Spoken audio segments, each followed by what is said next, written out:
of the Bellevue School District Board of Directors is now called to order for Thursday, July 25th, 2024. And we are going to start with our opening items, which includes a roll call. And we are aware that we are expecting Mr. Block in just a minute or two. Okay, here's the roll call. And I will say Carolyn Watson, Cindy Rogan, Monica Webster, Jane Aris. Kelly Aramaki. Okay. Next thing, we have introduction of staff member. Yeah, it's the reason why we're introducing a staff member to do this portion is summertime. It's not as easy to access our students. So what we try and do is showcase some of our new staff. The first time we ever did it, you may remember, our guinea pig was Monica Niemela. So we're going to continue with that theme.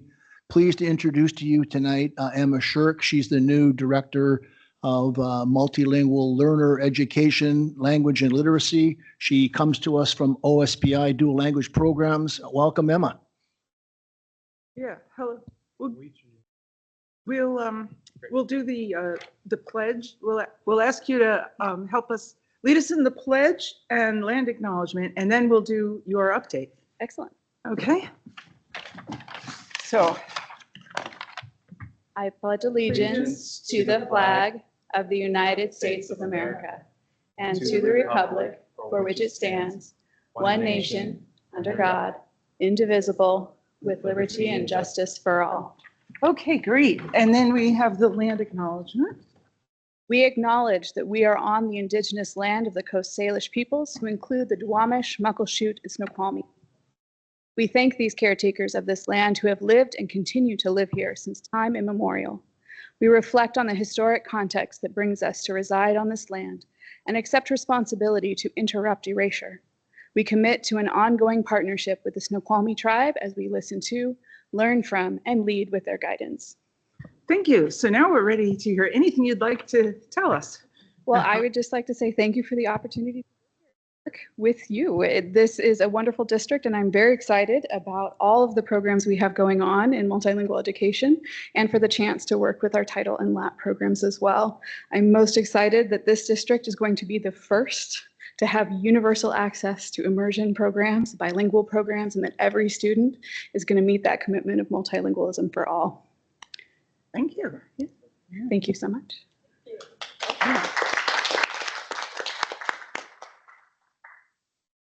Okay.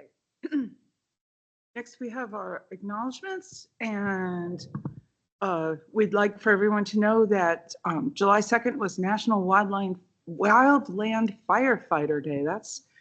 That's important around here. And then we have July 4th, Independence Day. July 9th was the Martyrdom of the Bob. July 26th is National Disability Independence Day.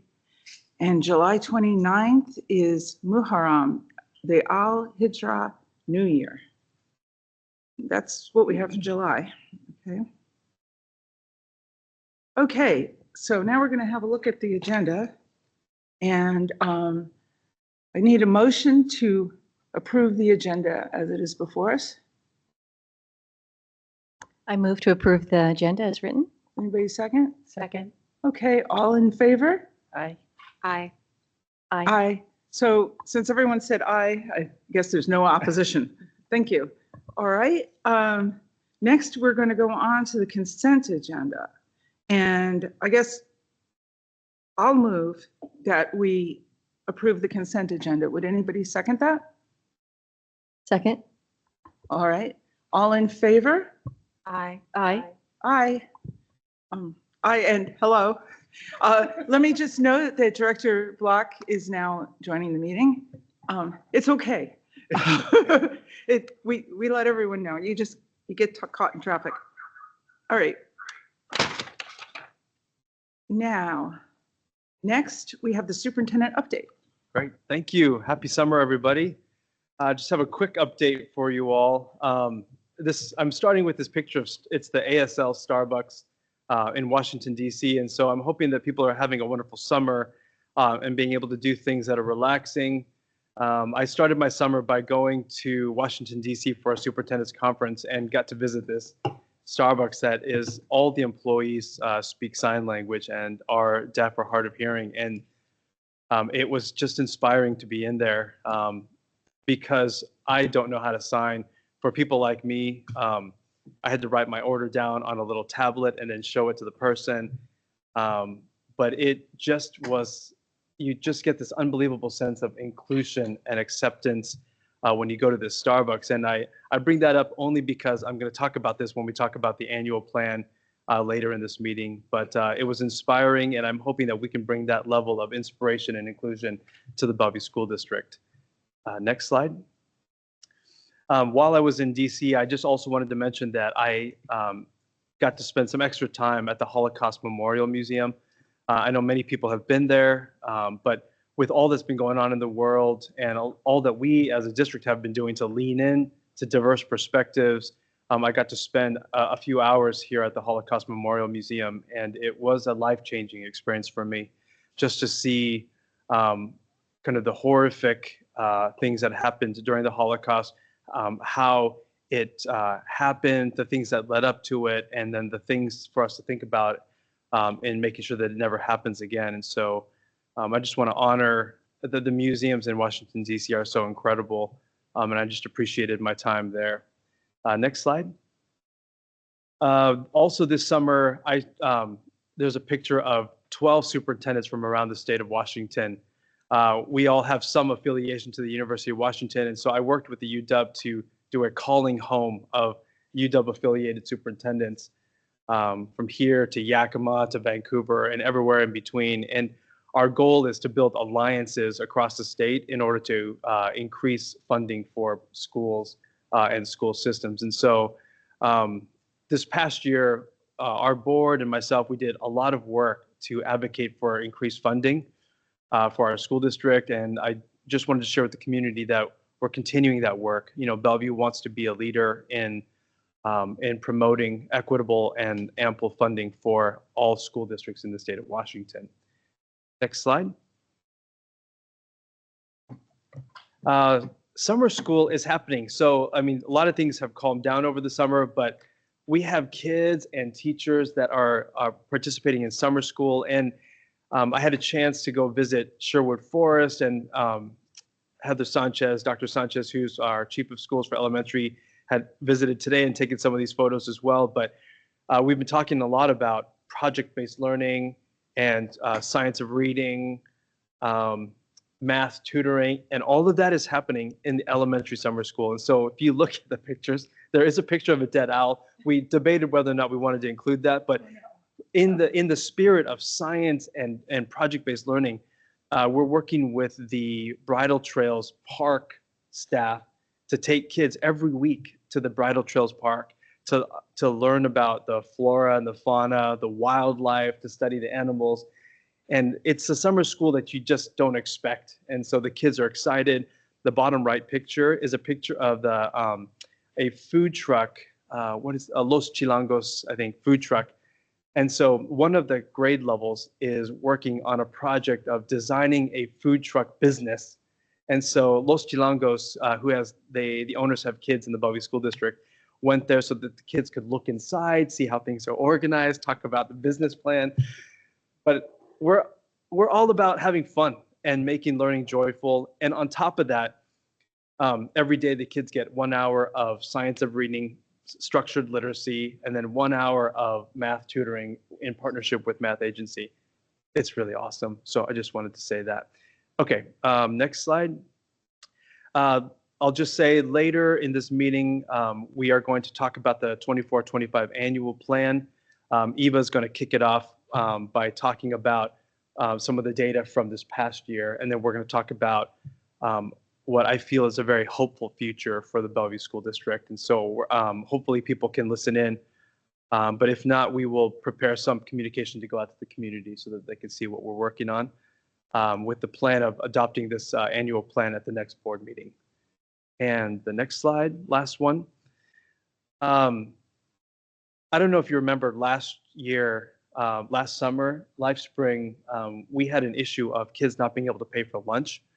And so LifeSpring donated a substantial amount of money in order to help pay off student lunch debt so that we didn't have to go and chase down students who hadn't paid for their lunches. And so we had about a $25,000 gap in our kids not being able to pay for lunch.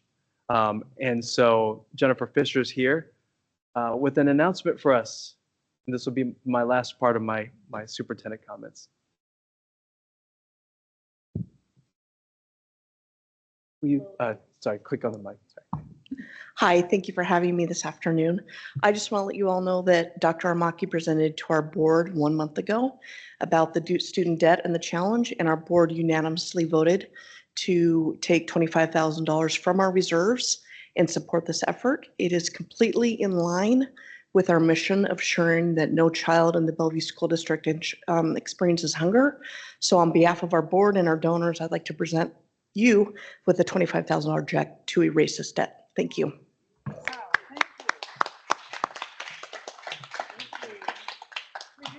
Yeah, let's do it. Can we do a photo? That'd be great. Actually, it might be nice if the board could just come up and we can take a You photo. have to do a photo with the check. It's just a rule. How fun is that? It's kind of fun.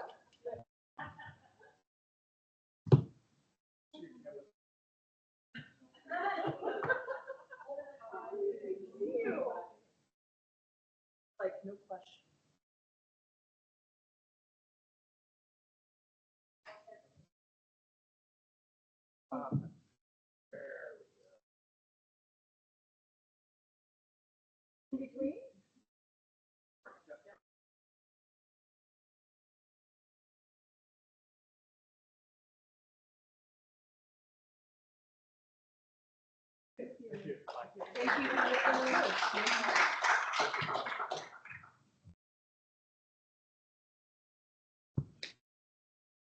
I'm just, if I could, that this week we'll be mailing $13,020 Safeway vouchers. And that is to 1,300 students to ensure that they have food to support themselves when school's not in session. So those are being mailed tomorrow. And so I just want to give you that update as well. Thank you. Thank you. Thank you. Oh yeah, John, will you move that back? Sorry. The last thing I'll just mention about Jennifer and her leadership as the executive director of LifeSpring and the work that they're doing. They're just constantly trying to improve and provide more and more for kids in need. And they've made so many huge shifts in supporting kids, like working with Amazon so that kids can select their own clothes and items for back to school, which is a huge change from the typical, you get to choose of these 3 or 4 backpacks or whatever. And then I think out of respect of the humanity of our families, you know, instead of collecting food and then giving them whatever food they collect, they trust that the families know and can choose the food that they want. And so the vouchers has just been a huge, huge thing. Yes. Before August 19th, I don't know when your leadership conference is, but that is when we'll be inviting families and students in to come and shop on the Amazon platform. So that Monday through that Saturday, they'll be coming in and the families get the choice of either $150 on the Amazon platform or a $150 Old Navy Gap gift card. That way they get the choice either of those. So you're welcome to come by Highland and see that activity that 3rd week in August. We'll make sure to get that on our calendar. And I think it's LifeSpring's efforts, but it's also in partnership with these incredible companies that are giving so generously to kids that are in need, families that are in need. Yeah, Amazon is funding $150,000 of that for 600 some kids, and then we're funding another 400 kids through that effort. Oh, awesome. Okay, and with that, that is my superintendent Yeah. comments. So now we're on to public comment. And we'll let Chief of Staff John Harrison will handle the public comment. I believe we've only got one public commenter who is a gentleman right behind me. Before we take the public comment, do you want to do your Yeah, so guidelines? you all can see the public comment guidelines up there, but I'm just usually try to go over the highlights. So we just expect the comments would be civil. So we don't accept any comments that are libelous, slanderous, and then An invasion of privacy, obscene or indecent, according to the Federal Communications Act, anything that would violate our school district policy related to harassment, intimidation, bullying, or discrimination, anything that would incite an unlawful act on school premises, or violate a lawful school regulation, or create a material and substantial disruption of the orderly operation of this meeting. And with that, which I do read every time, we can go on. And would you introduce yourself to the board when you get to the podium? Thank you.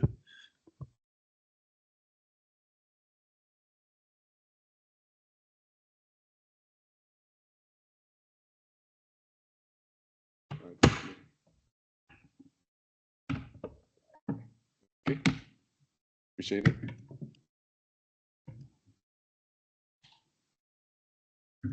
Can you guys see that? Thank you. Good. I'm Nolan Jones, and I'm glad to be here today, seeing that I'm the Alpha and the Omega at this hearing.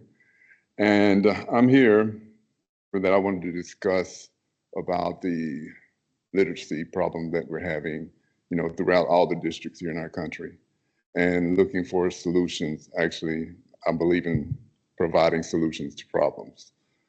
And just to give you some, I guess, what I would consider, or the kids would consider, street credit or street cred. I am a computer scientist. I've been in this field for 40 years. And I've also have a master's. I have a bachelor's in computer science and master's in computer information systems.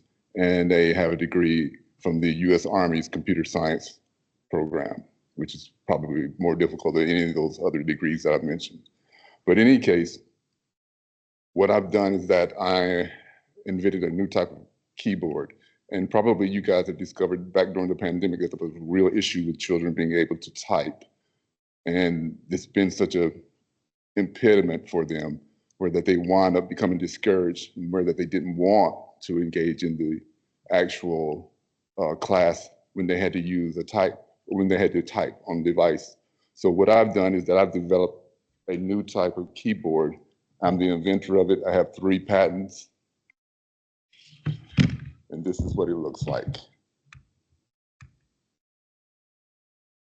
Right here. And what you see, this left and right symmetry, you see the oval. Well, the oval is one of the first geometric shapes that we see when we're born. And that's the reason why children as young as 2 years old, after 15 seconds of instruction, that they can utilize my keyboard to type their alphabet. I've gone across the country and I've demonstrated this with different children, and they've been able to perform like you've never seen before. Okay, thank you. The 2 minutes are up, and I will say, though, the board does not buy things. Yes, I know. So go through the purchasing department. The information will be on the website. Right, okay. Okay? I know you don't buy anything, but I just wanted to introduce this to you guys. We're done now. Thank you. Thank you. Uh-huh. Thank you. Mhm.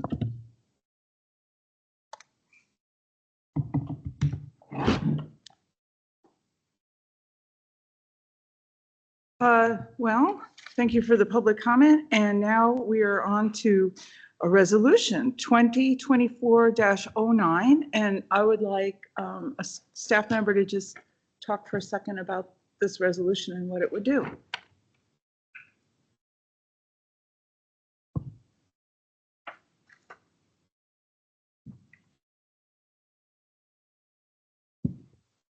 Good evening, Board. My name is Melissa DeVita. I'm the Deputy Superintendent of Finance and Operations for the Bellevue School District, and I appreciate the opportunity to discuss this resolution with you.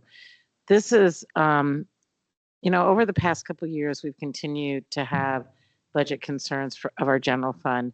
And as part of what we've been doing with that is looking at ways to leverage some of the other funds that we have, and in particular, our Capital and Technology Fund, to support some of the efforts that normally the general fund, or historically, I should say, the general fund has funded. And so in order to maximize all of our funding sources, it came to our attention through our legal counsel and our bond advisors that under one of the RCWs, we can transfer earnings from or income from investments of in one fund to another fund as long as it is used for instructional supplies, equipment, and capital outlay. Now, we have done this in the past. We did it for the 2012 fiscal year and prior. We have not been doing it since then for a couple of reasons. One is interest rates have been so low up until the last 2 years that it really wasn't much money in that fund or from that interest to transfer over and use in the general fund. And two, we didn't have the budget issues that we are facing or have been facing the last 2 years. So we are looking at transferring the earnings off of investments out of the capital and tech fund to the general fund for the stated purposes for fiscal year 2013 through the current fiscal year, and that amounts to $7.8 million in interest earned. There are other school districts that do this in our area, and so it's just another way to continue to leverage the money that we have available to best support our students. And I'm happy to answer any questions you have. Hey, do we have the text of the proposed resolution on a slide? We do have it attached to the agenda, so we can pull it up. Yeah, I just would need to either read it out loud or have a slide of it, something.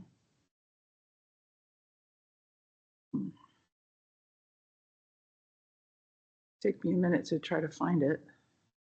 We'll pull it up over there. So, Okay. So we can go around with questions. Yeah, okay, so let me just start the usual go around for the questions. 4. So let's say Director Webster, she has a question about this. Thank you so much, Ms. DeVita. This is exciting news. I know that we weren't able to utilize these funds in the past for those reasons, and I think you all mentioned before that we weren't eligible to access those funds as well for another reason. But this is exciting. The only question that I still have is around making sure that we're being fully transparent to the community. Wondering if we're going to have this information available on our website so that people who aren't aware that, you know, we were able to identify these funds as being available for our general fund or being transferred, that information will be available to our public. That's the only question that I have. Yes, we will make sure that that is available to them on the budget website so that it is highly visible. So Director Ars? Thank you for sharing and clarifying what this resolution is for. I did ask on Monday if we could get a list of how this fund could be used, because anything that is transferred does have restrictions from my understanding. And I think it's important that we are clear to our community that we're not breaking laws, but we are using it appropriately. Were you able to come up with a list of how it can be used? Well, unfortunately, I was not here until yesterday, but we will put together the list of what it is being used for, because it's expenditures that we already made in the last year. So I'm happy to pull that list together and include that in what we put on the website as well. Thank you. Okay, Director Ball? Yeah, I've got 2 questions. One is kind of the mechanics of it. My understanding is that some of the intent is to use this to put it in the reserve fund of the general account. And how do we properly track that this portion of the funds in that account have some restrictions for these specific uses? So that's not, it will help bolster our reserve account, but it's really being used to cover expenses that we have incurred in this fiscal year, so that it's not these funds in particular sitting in the reserve account. Does that make sense to you? Yep, it does. So Okay. you're anticipating that these funds are actually already spent or will soon be spent. Have already been spent in the current fiscal year on items that are that appropriate you're based seeking upon to those. that you're using these funds to reimburse. Right. That's great.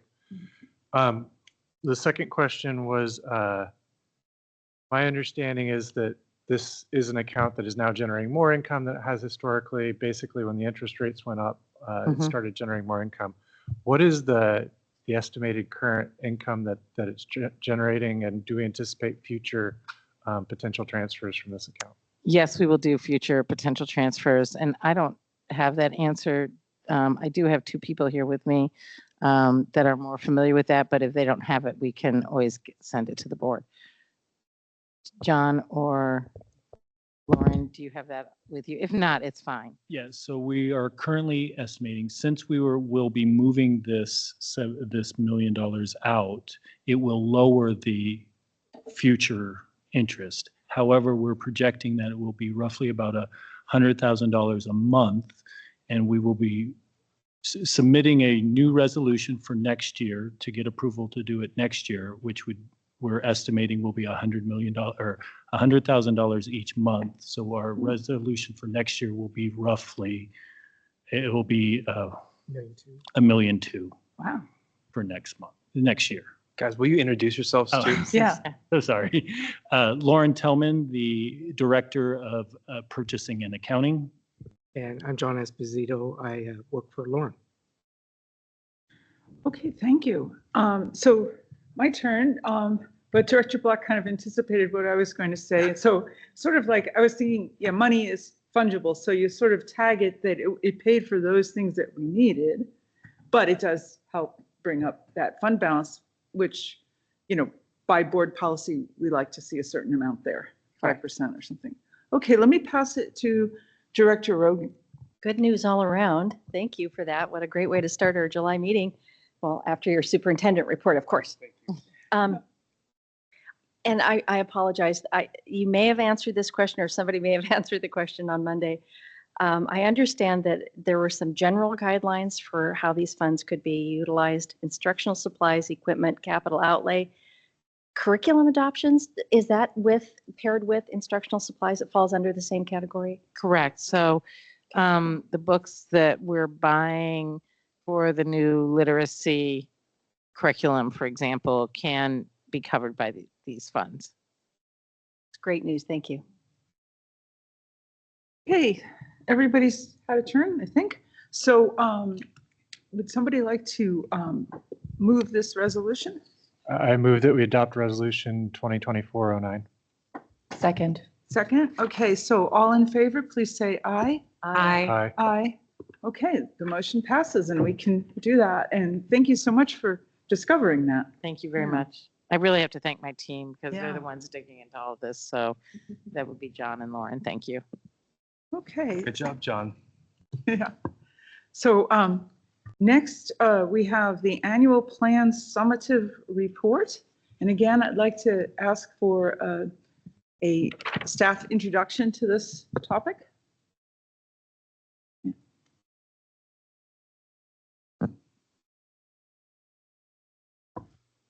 Slides coming up. Good afternoon. Oops. Is that working? You want me to hold it? Is that better? Yeah. Okay. Well, good afternoon, Board of Directors, and thank you for the opportunity to talk about our annual plan summary. And so this is our results from last year. Remember, last year we had a bridge annual plan. We were in between strategic plans. So I guess you met on Monday and you had an opportunity already to look at the summary and have a conversation about it, and you had some questions. So we compiled a little bit of data for you today that you have. I think Dr. Armaki's giving you a copy of that so you can so that you can actually read it and follow along and have that data, but it's also in this PowerPoint. Just some data samples for you to answer your questions that came up on Monday. So next slide, please. The topics that I'll cover briefly are just a few celebrations just to highlight. You read those in the report. You asked for some cohort data, and we have some attendance data that we want to share with you.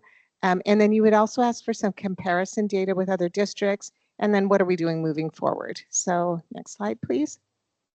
Just to remind you, these were our annual plan priorities, and they fell into 4 buckets: student voice and agency, educational excellence, equity commitments, and operational excellence. Next slide, please. So just a few of our celebrations to pull out and highlight to get us off on this positive note. Student voice and agency was a high priority for us this last year, and we had a lot to celebrate with that.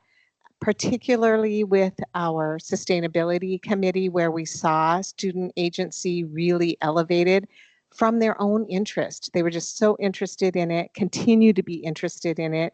In fact, kids are at summer school doing some sustainability lessons as well during the summer. That's, spending their own time doing that. That's how jazzed up some of our students are. So we think that's a great example. And moving forward, we want to do more at the school and, at the district level, at the school level, but in the classroom on a daily basis. How are all students having voice and agency, and how is that improving their learning experience?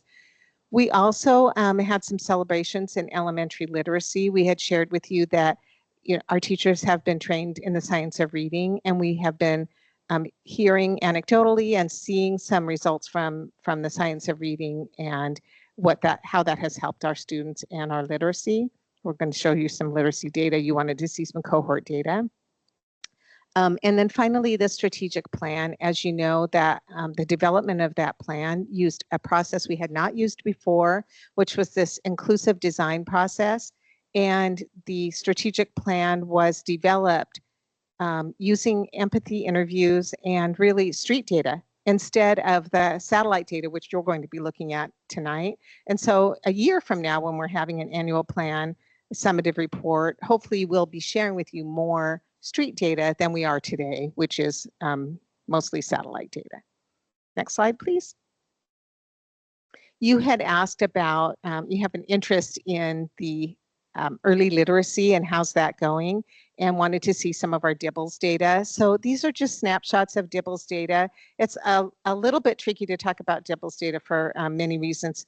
The purpose of the DIBELS assessment is really a universal screen, and our teachers use it in the classroom level to unpack where are some students that we have to dig deeper into how are they doing on reading, and what might be an area that we need to work on for some students in terms of their reading. So this gives you the high level picture of beginning, middle, and end of year for kindergarten, first and second grade. Those are the grades that we use the DIBELS assessment. And you can see that from the beginning of the year to the end of the year at every grade level, there are increases in students meeting benchmark, which is good to know. That's what we want. We want to see that change.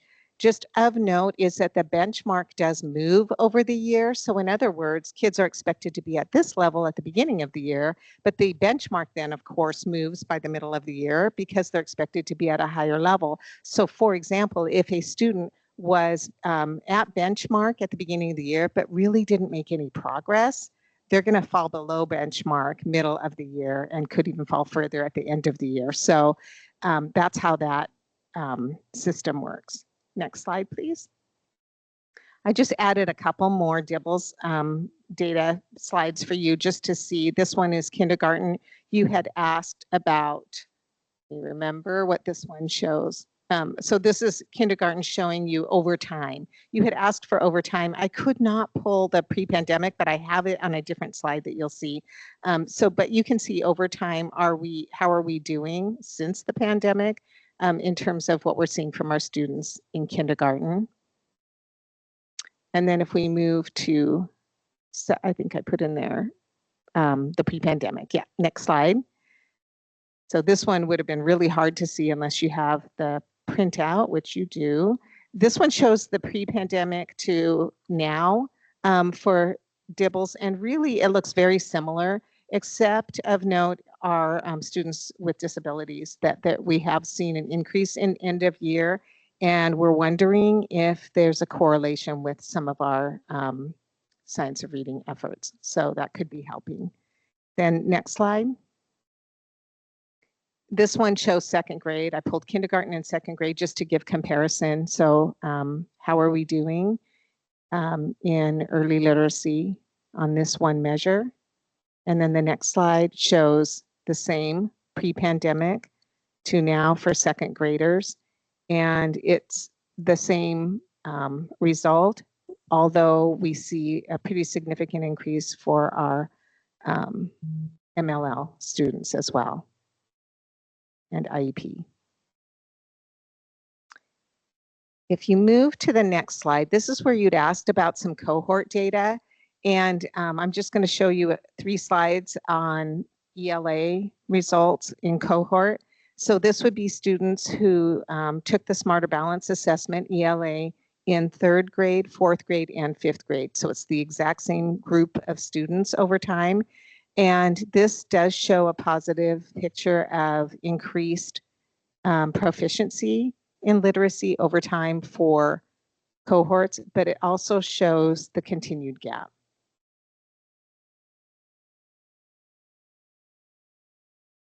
You'll see that same trend for 8th grade. And the next slide, you'll see the same trend for 10th grade. You notice that 10th grade only has 2 data points, and that's because we have 8th grade. In order to show you over 3 years, we have 8th grade SBA. We do not have 9th grade SBA. The students don't take the SBA in 9th grade. So we have 8th grade and we have 10th grade. Again, the same trend. And then if you move to math, the trend is not the same. The trend is the opposite. So we see some slight decrease in proficiency over time for the cohort in math, 5th grade. And you'll see that same trend, next slide, in 8th grade. I know I'm going quickly, but that's why we gave you the whole data set so you can look at it yourself. And then you'll see that same trend in 10th grade, although it's flat for some of the subgroups. Okay, and then you asked, next slide, please, a great question. So are we graduating kids without any math proficiency and just sending them off into the world without any math proficiency? And the answer is that we have other ways of assessing math proficiency beyond the SBA. So you saw that we have a certain percentage of kids who on the 10th grade SBA are proficient in math and demonstrate proficiency at that point.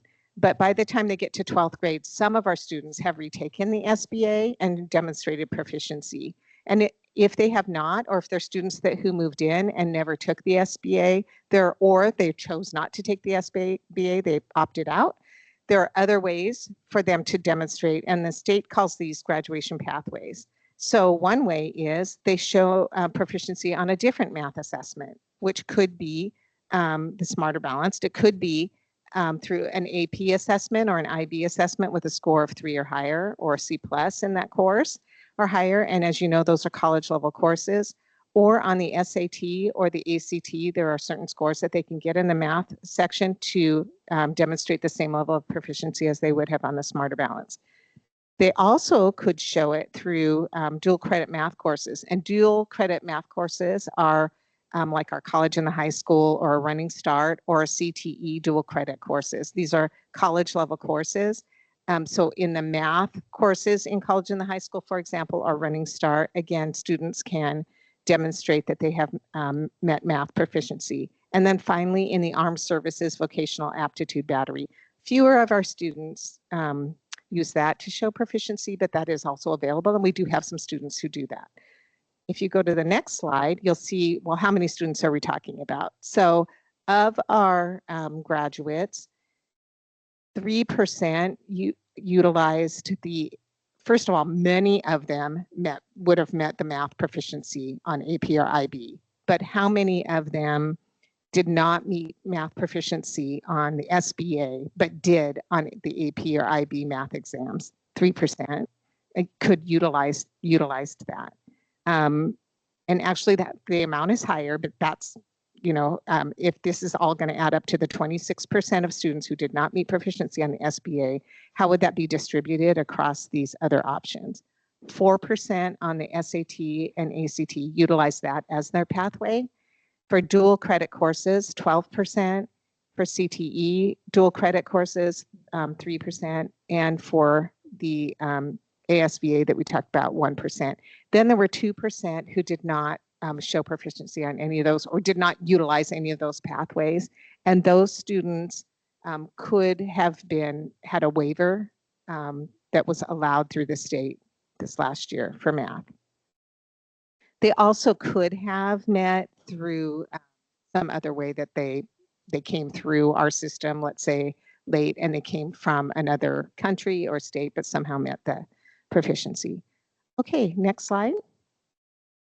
We found some interesting data on attendance, and Dr. Armaki and I heard from an expert who really studies attendance data and the impact on student learning. And so we're going to be digging deeper into this in the upcoming year, but we wanted to show you some correlation between our math data and attendance data and just the importance of attendance. Next slide, please. So you can see here, these are fourth graders who took the Smarter Balanced Assessment, and this is looking at their third grade absences. And so in the sort of bluish gray bar, you see students who are attending at least 90% of the time, and they do not have attendance issues. And what were their scores on the math SBA, their proficiency rates. And then you see in the orange bar, students who have chronic absenteeism. So they're there less than 90% of the time, and their proficiency rate. And then you can see what's the actual number of students there at the bottom. So I think it's visually jarring. And it seems obvious. If students aren't coming to school, they're not getting access to the learning. One of the things that even I'm just going to chime in by saying, when you look at the math scores, when we start looking at the cohort scores, it's devastating to see it go down over time. And so it's like, how do you even comprehend that? And even for ELA, it goes up over time, but not as much as we are hoping based on the work that we've been doing with structured literacy. And so when we, with Glenn Hasslinger, who kind of oversees attendance, when we looked at the attendance, it is really stark. The kids who get to school have a significantly higher pass rates on our standardized tests than the kids who are chronically absent. And so this gives us kind of insight into some of our strategies. And Director Webster, one of the things you talked about was there's a bunch of reasons why people are chronically absent, but our next strategic plan, when we talk about it, really captures it. It's about belonging. It's about engaging learning in school, and then providing this kind of comprehensive support that LifeSpring does and everything. So it's like there's a lot of things that go into getting kids to school and staying in school. So can you just remind us what the definition of chronic absence is? It's if they're attending less than 90% of the time. 90%. So it's like 18 missed days, about 2 days a month. Mm-hmm. Okay. Yes. So the next two slides show similar trends for 7th grade and then for 10th grade. Just a significant impact. And then finally, I want to very quickly go through the comparison data for you. So you had asked for some comparison data, and I can't compare the 2024 data because that hasn't been published yet, but for other districts. So this is 2023 SBA data. And again, hard to read. I apologize for that, but on the screen, but you can see it in front of you that this chart shows some demographic data at the top and comparing Bellevue School District to North Shore, Issaquah, and Lake Washington, just some of our neighboring districts. And you can see the poverty level, and that Bellevue, and I've heard that we're nearing 25% in poverty. I mean, in that case, we're nearly double for some of our neighboring districts. And the rate of homelessness, you can see, has been increasing in Bellevue as well. Then you can also see where it talks about proficiency. This is for all kids all grade levels combined who took the SBA. So that's the proficiency in ELA and math. And then it has growth data. But what I found interesting is that we do follow similar trends in ELA and math, although our students start in 3rd grade at least compared to 2 other districts, Issaquah and Washington, pretty significantly. We have a lower proficiency rate, but that we're about on par by 10th grade in ELA. In math, we all follow this similar trend of starting out at a certain level, but having a decrease in proficiency by 10th grade. I'll also say that a number of our 10th graders opt out of about 10% opt out of taking the SBA in 10th grade, which counts as a 0 on our proficiency rate. Okay, the next slide. This is such interesting data. We found this in a New York Times article this year, and the green line is Issaquah. I don't know why they didn't have it labeled, and the blue line is Bellevue School District. And what they were trying to measure is pre-COVID and post-COVID and how our district's doing.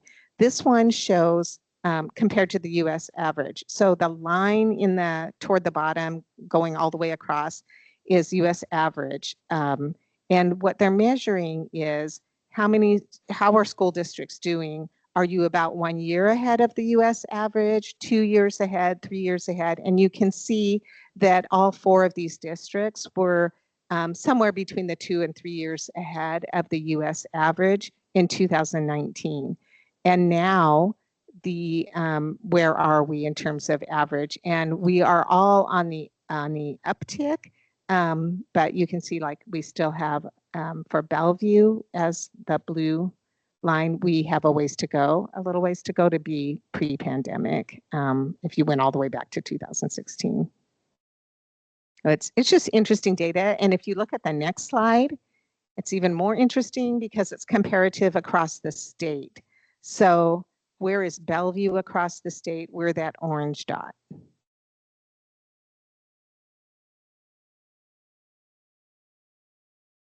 Next slide, please. And so where do we go from here? The summative data, I think yesterday you got a preview, next slide please, of the upcoming, annual plan, and Dr. Aramaki will be sharing what's our next steps and how does it relate to our annual plan summary results from this previous year. So now we'll just open it up for questions.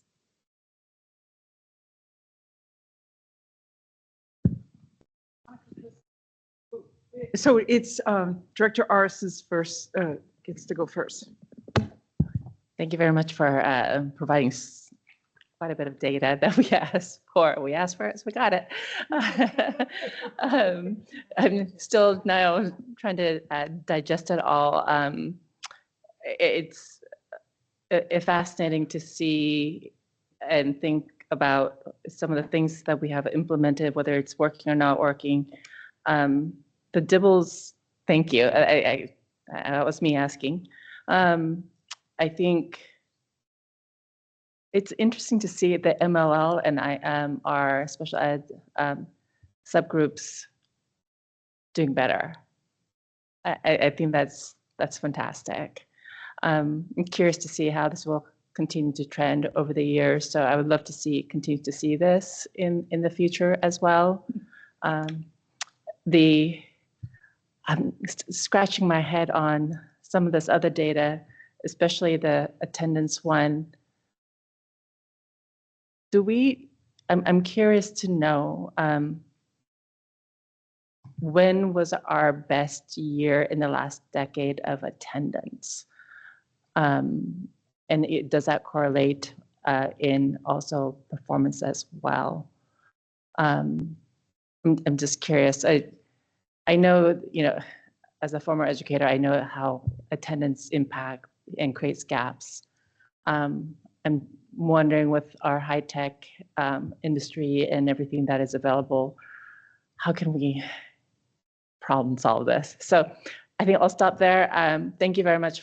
I think I'll have to sit on and stew on all this data for a little bit longer. Thank you. Okay, so then Director Block. I really appreciate this. I think that there's a lot to celebrate here. There's a lot of successes. A couple of things that caught my attention or make me wonder. I'm going to start with one of the last things you presented, and I'll kind of work backwards. I see the math scores that decline that you charted, or stable and then decline.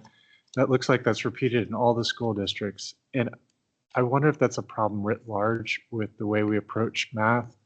The early math, the arithmetic, which is really elementary and early middle school, I think everybody uses that on a regular basis. Parents are very engaged in that. As you transition towards what I think of as higher math, algebra, geometry, calculus, it sometimes stops having as much connection for a lot of students and for a lot of adults. And as you lose that connection, I think we're losing interest. And if you're not interested, you're not going to work hard. You're not going to get the same level of achievement. And that's what it just objectively looks like to me, is part of what's going on there. So I think we need to be thoughtful about how to make sure we're continuing to engage students in math through algebra, geometry, and calculus. So that's part one. Two, I'm wondering,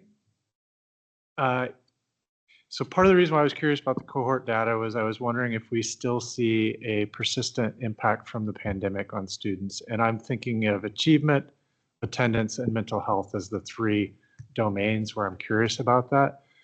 Just glancing at this, most of this data seems to be post-pandemic, so it's hard to tell. But that is a persistent question that I have, is whether or not there are still either gaps or impediments to achievement that maybe we can still do interventions to help students on. So that's the curiosity. That was part of the reason behind that question. And I think the way you present is great, but I can't see that piece of it. So if you guys do come up with any additional data on that, I'd be really interested in seeing that. I'm very curious about the opting out. The comment you made that the opting out counts as a zero or essentially penalizes the district. I know that that's something that a lot of families, certain cohorts of our families like to opt out of testing. They don't see it as useful.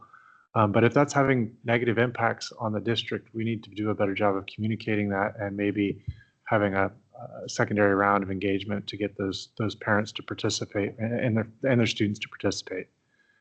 The last piece I'm going to have is on attendance. Chronic attendance issues. I know that we have increased sort of our outreach to families as they approach that chronic level and saying, hey, I actually received one of those form letters because one of my students had a lot of illness in the second half of the year, along with other issues. I also talked with other families who got them. They felt it was a little impersonal. They felt like it wasn't actually encouraging them to participate. It felt like they were being chided, and at least some of those families, there's a lot of good reasons why their kids are out. And it makes me wonder if I've seen firsthand, it's very hard for a student to come in who's missed 2 or 3 days of class and catch back up.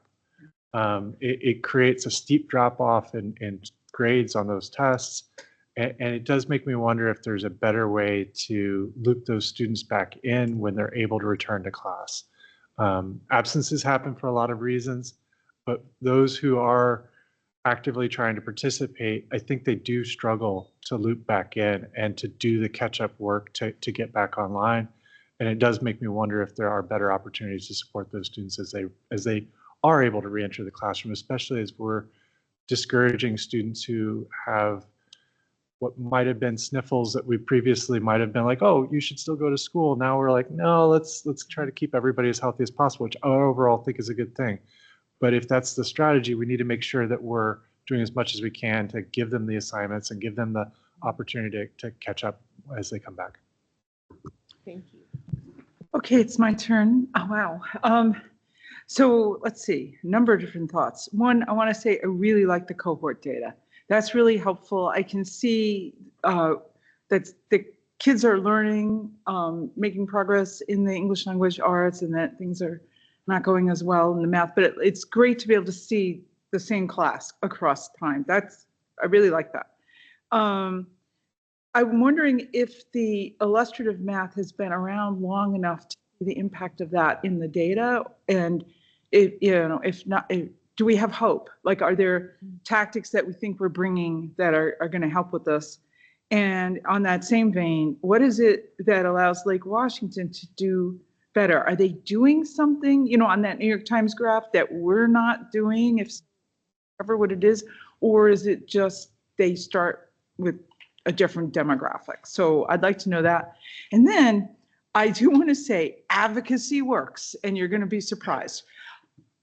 The first time I went to Olympia, I went with a mom called Sue Anseline who brought her daughter, who was a high school student, and the girl was on deck to not graduate because we didn't have multiple measures to show your math proficiency. And we got the legislature to pass that because of the efforts of this mom and her daughter who testified. So I just wanted to point out advocacy works. All right. And I'll pass it on to Director Rogan. Thank you. Thank you so much for all of this data. Almost overwhelming and so welcomed. It really answers a lot of the questions we were talking about yesterday and Monday. So much to celebrate. I am looking at the grade K and 2 compared to the pre-pandemic. Just fascinating to see the differences, things to celebrate, and also just that consistent, those marginalized groups consistently still falling behind. It is a head scratcher, and I know the annual plan will be addressing this, confident of that, but it's, heartbreaking to see still, even with the great curriculum, great instruction, that we still are seeing our Black, Hispanic, and free and reduced students still falling so far behind. Really curious about the attendance data as well, and I think it was Phil who mentioned something about wondering about interventions. I just want to echo that too. I don't know how much it's in our annual plan yet, how that will be coming into play, but I'm looking forward to hearing more. Thank you so much. This is meaty, and I can't wait to chew on it a bit more. That's been everybody. Do we want to? No, wait, I didn't start with you. Okay, no, it hasn't been everyone. Oh, sorry. Director Webster, go ahead.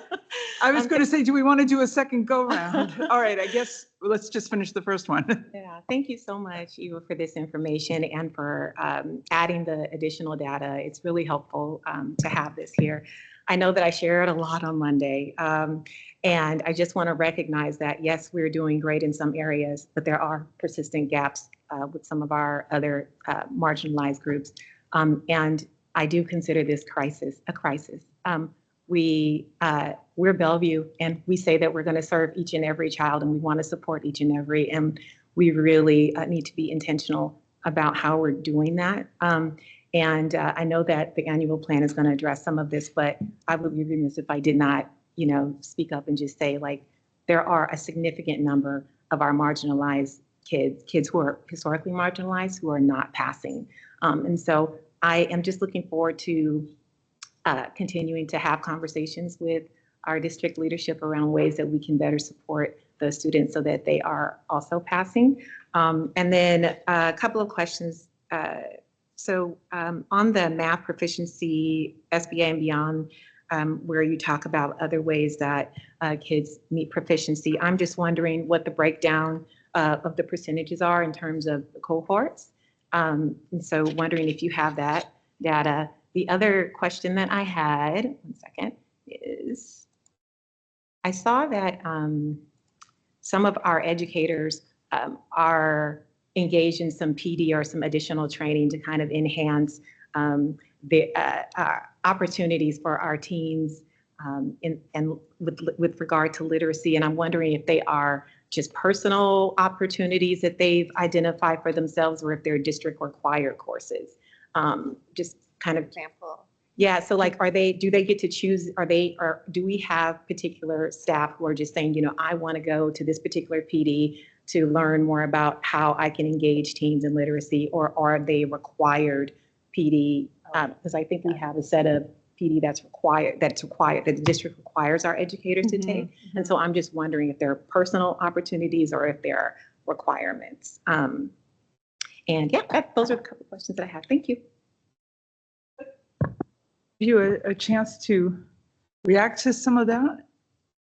Yeah, do you want to? I mean, if you have it to hand. I'd start at the end with Director Webster's question about the PD.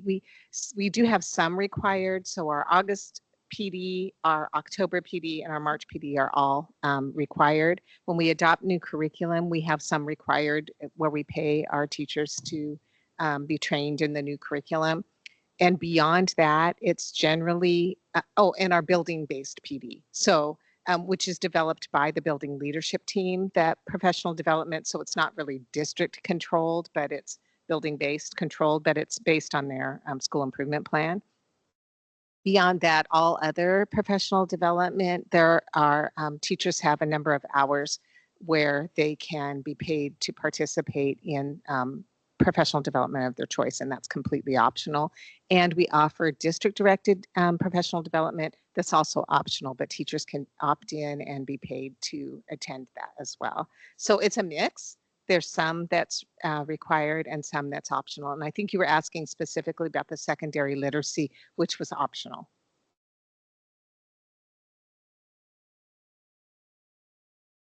Do you want me to answer more or just like do your second round first?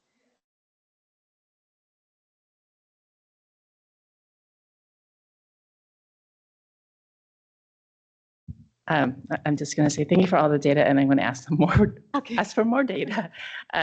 Obviously, you'll probably provide it to us later on. I don't think this is something you could provide it right now.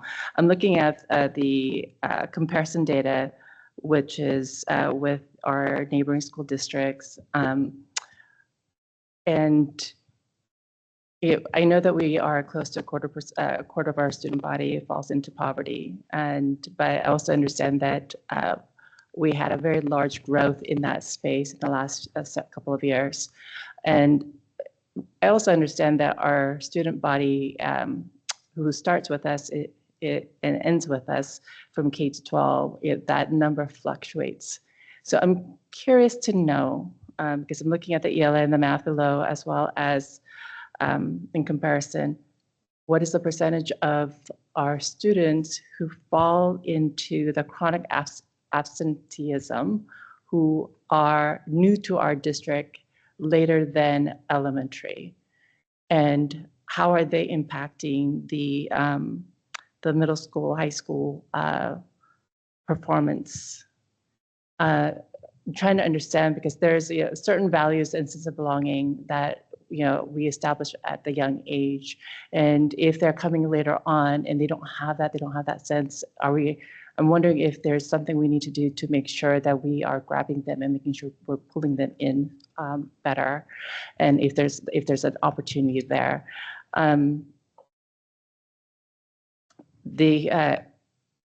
Because I look at our percentage of poverty is significantly higher than everyone else around us. And I kind of want to celebrate that, what we're achieving with that. I think that's a little bit of a thing that we're missing, is that even with the increase in that percentage, and I believe our number is, at the end of the school year, was around above 700 students, isn't it? That fell into free and reduced, our student. The percentage here, but I think we had a solid number at the end of the school year of students that fell into free and reduced. And well, we know that, yeah, it's almost 25% now, but we have, the number that we have is that we have just over 700 kids who are homeless now. Okay, and homeless. that was, I think, around 200 or less than 200 before the pandemic. Yeah. I mean, our homeless rates have skyrocketed. Yeah, and so I kind of want to make sure that recognize that we're dealing with something very unique in comparison to our neighbors, and homelessness creates a lot of insecurities. And even with that, I would say our stats are not looking significantly worse than our neighbors, even though we are dealing with something very unique. But it is also an opportunity for us to look at how do we support them better. So I'm curious to see what that number looks like. Thank you. Yeah, this is something we talked about a lot on Monday, but haven't touched on apart from Director Webster's comments today, that we do start to see kind of two tracks within the Bellevue School District, where the Black, Hispanic, MLL, IEP, and low-income students are on one track, and the Asian, multi-ethnic, and white students are on a different achievement track. And I think that there are some reasons for some of that. That plays partially into feeling of inclusion, but also, a lot of those ethnic groups and some of those categories that I described, the MLL, IEP, and low income are correlated too, unfortunately. A lot of our students are falling in multiple of those categories. It kind of highlights to me that the generic funding model that the state likes to use is a little bit of a not fit for purpose, that some students need more support so that they can more fully participate in the school day. And that we're trying to flex to provide that, but we're being held back, quite frankly, by the state's funding model. And the homeless students are definitely part of that.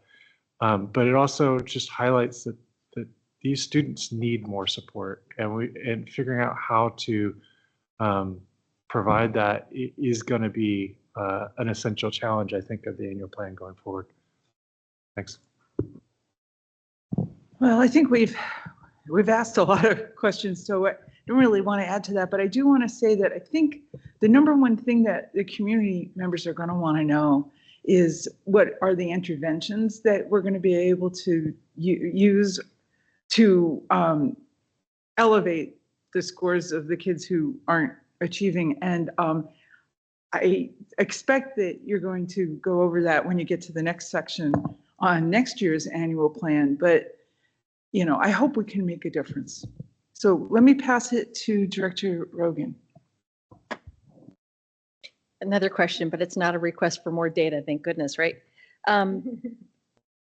And I can't recall if this came up, so I apologize if I'm repeating, but that idea of the 10th graders, there's quite a percentage who are just choosing to not take the SBA, which counts as a 0, which affects her. Do we have some hard data about the why they're just choosing to not participate? I asked about that, about how do we collect data on that. We do not have that. Some students can just opt out. Some students show up having moved here from another state, for example, and have not taken, and maybe they're in 11th grade. And so they just take another pathway, which is available to them. And so why bother, going back and taking the SBA? So that can happen as well. So, yeah, some just are philosophically opposed to, more testing. And so they're just going to use their SAT score, or, because there are other pathways available now that they can do that. Some students, yeah, that's pretty much it. Okay. The trend, though, is that people who opt not to take the test tend to be kids who would pass the test. So it's not kids that aren't going to pass that opt to not take the test. Mm-hmm. It's good to know. Thank you. And I don't have a question, but I did want to just piggyback on Director Block's statement about the state funding. Yes, that's one major issue. And then also piggyback on what Dr. Aramaki pointed out that we talked about on Monday, and that is that sense of belonging, which is so critical for our kids, in the space. I mean, if you don't feel comfortable coming to school, you're not going to come, and so I think that really being intentional about addressing that sense of belonging for our kids is going to be really critical. So that's it. Thank you.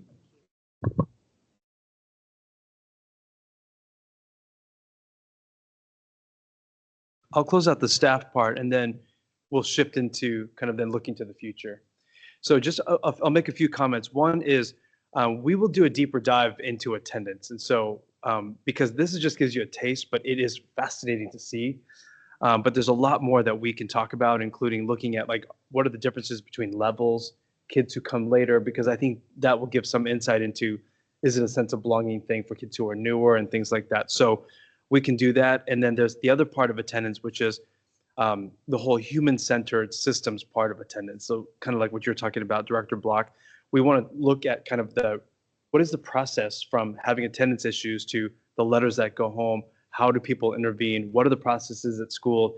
What are the interventions? And then how are we going to improve it? So we kind of have to analyze the whole thing in order to better understand and then better intervene. So that is something that we're going to be focusing on this year, because clearly kids that get to school have better academic outcomes. I mean, that's one way we can address academic outcomes, is by figuring out why kids aren't coming to school and then helping them get to school if it's within their control. We're going to do a deeper dive into math. So this gives you some some information about it, but we want to spend more time talking about math with the board. Literacy interventions for teenagers, getting professional development for staff. As Eva talked about, it is always for the most part, optional. And so we're doing some amazing professional development work at Bellevue High School for math and math pedagogy, which is just getting kids so much more interested, but it's all opt-in and optional. And there's some strengths to that, but at the same time, if we want to be serious about addressing illiteracy for teenage kids past the second grade, eventually we have to make some things required. And so we've talked about that a little bit about more creative ways of doing professional development for all. So I just wanted to mention that. And then the last thing is around funding. So if you look at the prototypical model for funding for school districts, intervention is not funded. So when we talk about advocating for ample and equitable funding, we have to get the state to see that intervention, MTSS, is something that they should be funding. They fund classroom teachers, and then they fund special education, sort of. But there's nothing in between. So if we want to do interventions or create this robust intervention model, it is coming out of our levy, which is paying for the 7-period day and all of these different things. So it doesn't mean that we can't solve some of this problem, but it is another reason for us to advocate at the state level, as you mentioned. Okay, so that's a view of kind of where we've been. And then if it's okay, I'm going to now turn and have us kind of look to the future. So I'll just mention that, just start by saying that Director Webster very clearly articulated, we have a crisis. When you look at the data, there's some positive growth. We have some great things happening with student voice and agency. Our achievement levels for our kids, particularly our Black students, our Hispanic students, students with disabilities, students who are living in poverty, is at crisis level. It has been the same before the pandemic. It is the same, if not a little bit worse, after the pandemic. And so it's with that kind of equity imperative, it's a term that we'll be talking about a lot more in the future, that we have designed this annual plan for the future. And so for the public who are listening, I was able to kind of preview this with the board yesterday. So I'm going to go through it quickly, but the board has spent hours looking at this.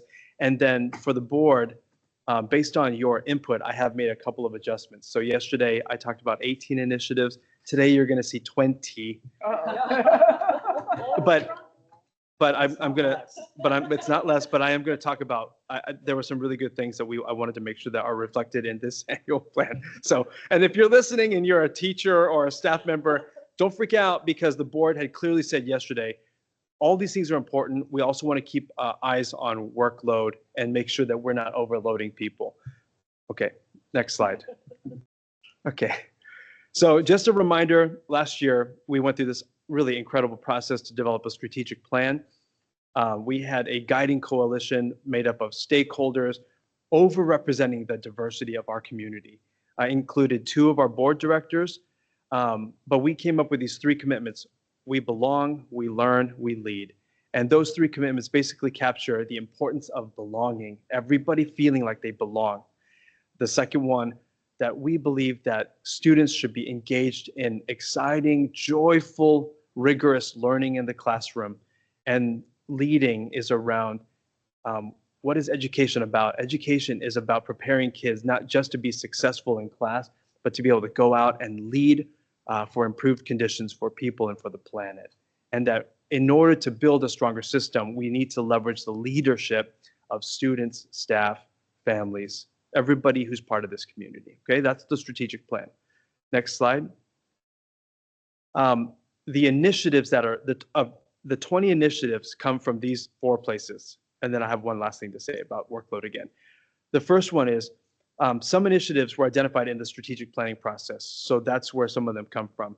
Some of the initiatives are current initiatives that we are continuing to build momentum around. So we were introduced to Emma Shirk, who is our new Director of Language and Literacy, but multilingualism, heritage languages, dual language is something we have been doing, and you're going to see that in this plan. Some of the initiatives are driven by this equity imperative. We have a crisis in some areas, and we need to address those. And so you'll see some initiatives specifically targeted to our equity imperatives. And then You're going to see some initiatives that are new, but that have high interest from our community and that will have high impact quickly. And those initiatives come from listening to students, staff, caregivers, and our community. The last thing is, as I mentioned before, the board has asked that we balance the impact of the initiatives on our staff. And so we are committed to monitoring implementation and workload impact on different groups of staff. And I'll just mention that in a previous role when I helped supervise elementary schools, I do know when you have too many initiatives that impact a 5th grade or 4th grade teacher, it becomes overwhelming and then they can't do anything well.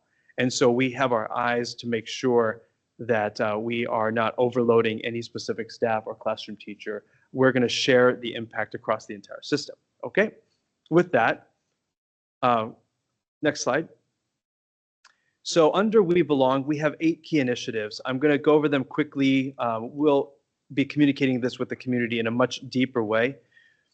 Human-centered systems and relationships is basically our district commitment from every department, every program to elevate humanity and relationships in the work that we do. So we're going to be setting goals in order to make the experience for our families and our students and our staff better when they engage in different departments in our district. Second, we are going to elevate inclusion and accessibility. Those 2 words are very important. I talked about it when I talked about going to the ASL Starbucks in Washington, D.C. But we want our families who have kids with disabilities to have a good experience in our district. And so we are going to redesign the 504 and IEP process and the meetings to improve experiences for our students, families, and staff. And we're going to evaluate and improve inclusion and accessibility in the classroom. So we talked about this as a board yesterday, but not only the writing of the IEPs and the process of developing the IEPs, but then supporting the implementation in the classroom so that we have a better sense of inclusion and accessibility in the classroom. We are going to launch a welcome center at the district to enfold families and students into the district. And so we want to improve the experience that families have with the school district. We're going to then use that welcome center to be the model for our schools and how we are welcoming our families and supporting our families. That includes elevating and bringing back volunteerism. We're going to do parent trainings so that parents can learn about the public education system in our country and in this district. But we're going to elevate customer service and the care of our families and kids as they come to the Bellevue School District. I talked about multilingualism for all. We're doing exciting things. We're launching Korean this coming fall. We're launching Hindi at the middle school level. And so we're going to continue to offer opportunities so that kids can learn more than one language. And we have included American Sign Language in that work. Recruitment, hiring, and retention. We want our staff to reflect the beautiful diversity of our community. And so that's been a goal in our plans before. That is continuing to be a goal in our plan moving forward. This next one, number 6, is somewhat new, but it gets to the equity imperative that we talked about in looking at our data and in talking with our Black families. But we want to launch a Black Excellence in Bellevue initiative where we increase the welcoming, supportive, strength-based environment for our Black students, families, and staff. And then, as we talked about yesterday, we want to take the strategies that work from that and use that to support other historically underserved groups. So we're gonna start with our Black families. We want to create something special, and then we want to take what we learn and expand it to other groups that have been historically underserved in Bellevue. We're going to build on the advisories in the middle school as part of our reimagined middle schools, and then we're going to develop a comprehensive equity plan that brings more focus to equity-based professional development, as well as addresses microaggressions and race-based like discrimination in our schools. Next slide. Under learning, so there's a couple of changes in this one that I made so that the board can kind of be aware of, but we are going to have school improvement plans that are laser focused on elevating the student experience in the classroom. So you're going to see really streamlined school improvement plans that focus on elevating student engagement and addressing equity imperatives in the school building. We're going to ask schools to use human-centered systems and relationships and collective leadership, the other 2 parts of the strategic plan, to develop those goals for kids. I added preschool. So yesterday we talked about preschool, and it is a key focus area for us. And so we felt good about putting it in because we are really doing that work. But it says here, increase access to high quality, inclusive, opportunity gap closing, multilingual preschool. So kids in our preschools are going to have the opportunity to learn multiple languages. It's focused on closing opportunity gaps. We are also making it an inclusive environment with kids who have disabilities. And it's going to be joyful. We're going to continue our partnership with Kids Quest so that kids can go on field trips. And so if parents are looking for really great preschool opportunities, they will find it high class in the Bellevue School District. We're going to focus on elementary literacy. A lot of work that we need to do around structured literacy and the adoption of our new K-5 literacy curriculum. We are going to have a laser focus on secondary math. And so this one, it is really critical, but our math outcomes, it's not okay that it gets worse and worse every single year. And so our teachers are working very hard. We're adopting new curriculum that's better aligned to the standards. But we need to invest in equitable system-wide intervention support. So we talked about that earlier, but there's got to be a system of interventions that supports kids if they're falling behind. Problem-based learning is part of our reimagined middle schools. We are going to build culturally responsive and sustaining teaching and learning practices. That was called out in the strategic plan, but it's also part of the new Danielson framework that is going to be implemented in a year. And so we're system-wide going to focus on domain 3, which is the student learning experience. So some of these are separate bullets, but they should feel very aligned when you look at it holistically. 15, I changed the language a little bit, but multiple pathways to student success. We've kind of talked about this already, but we want to pursue innovative and equitable ways for students to demonstrate their learning, understanding, achievement, and mastery. And so we'll look at some things like digital portfolios, capstone projects, but also industry certification, other ways to demonstrate that they're great at things other than just AP tests and things like that. And then part of that, we want to improve consistency in high school grading practices. Okay, the last one, we lead. So yesterday, Carolyn, we,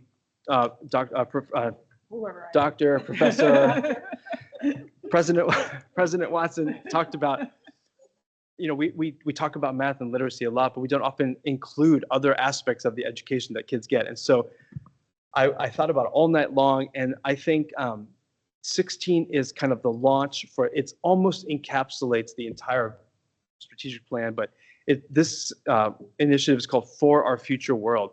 So beyond achievement in all subjects and disciplines like science, social studies, the arts, athletics, and things like that, we want to prepare students across all disciplines to understand and lead for improved conditions for people, themselves and others, and the planet.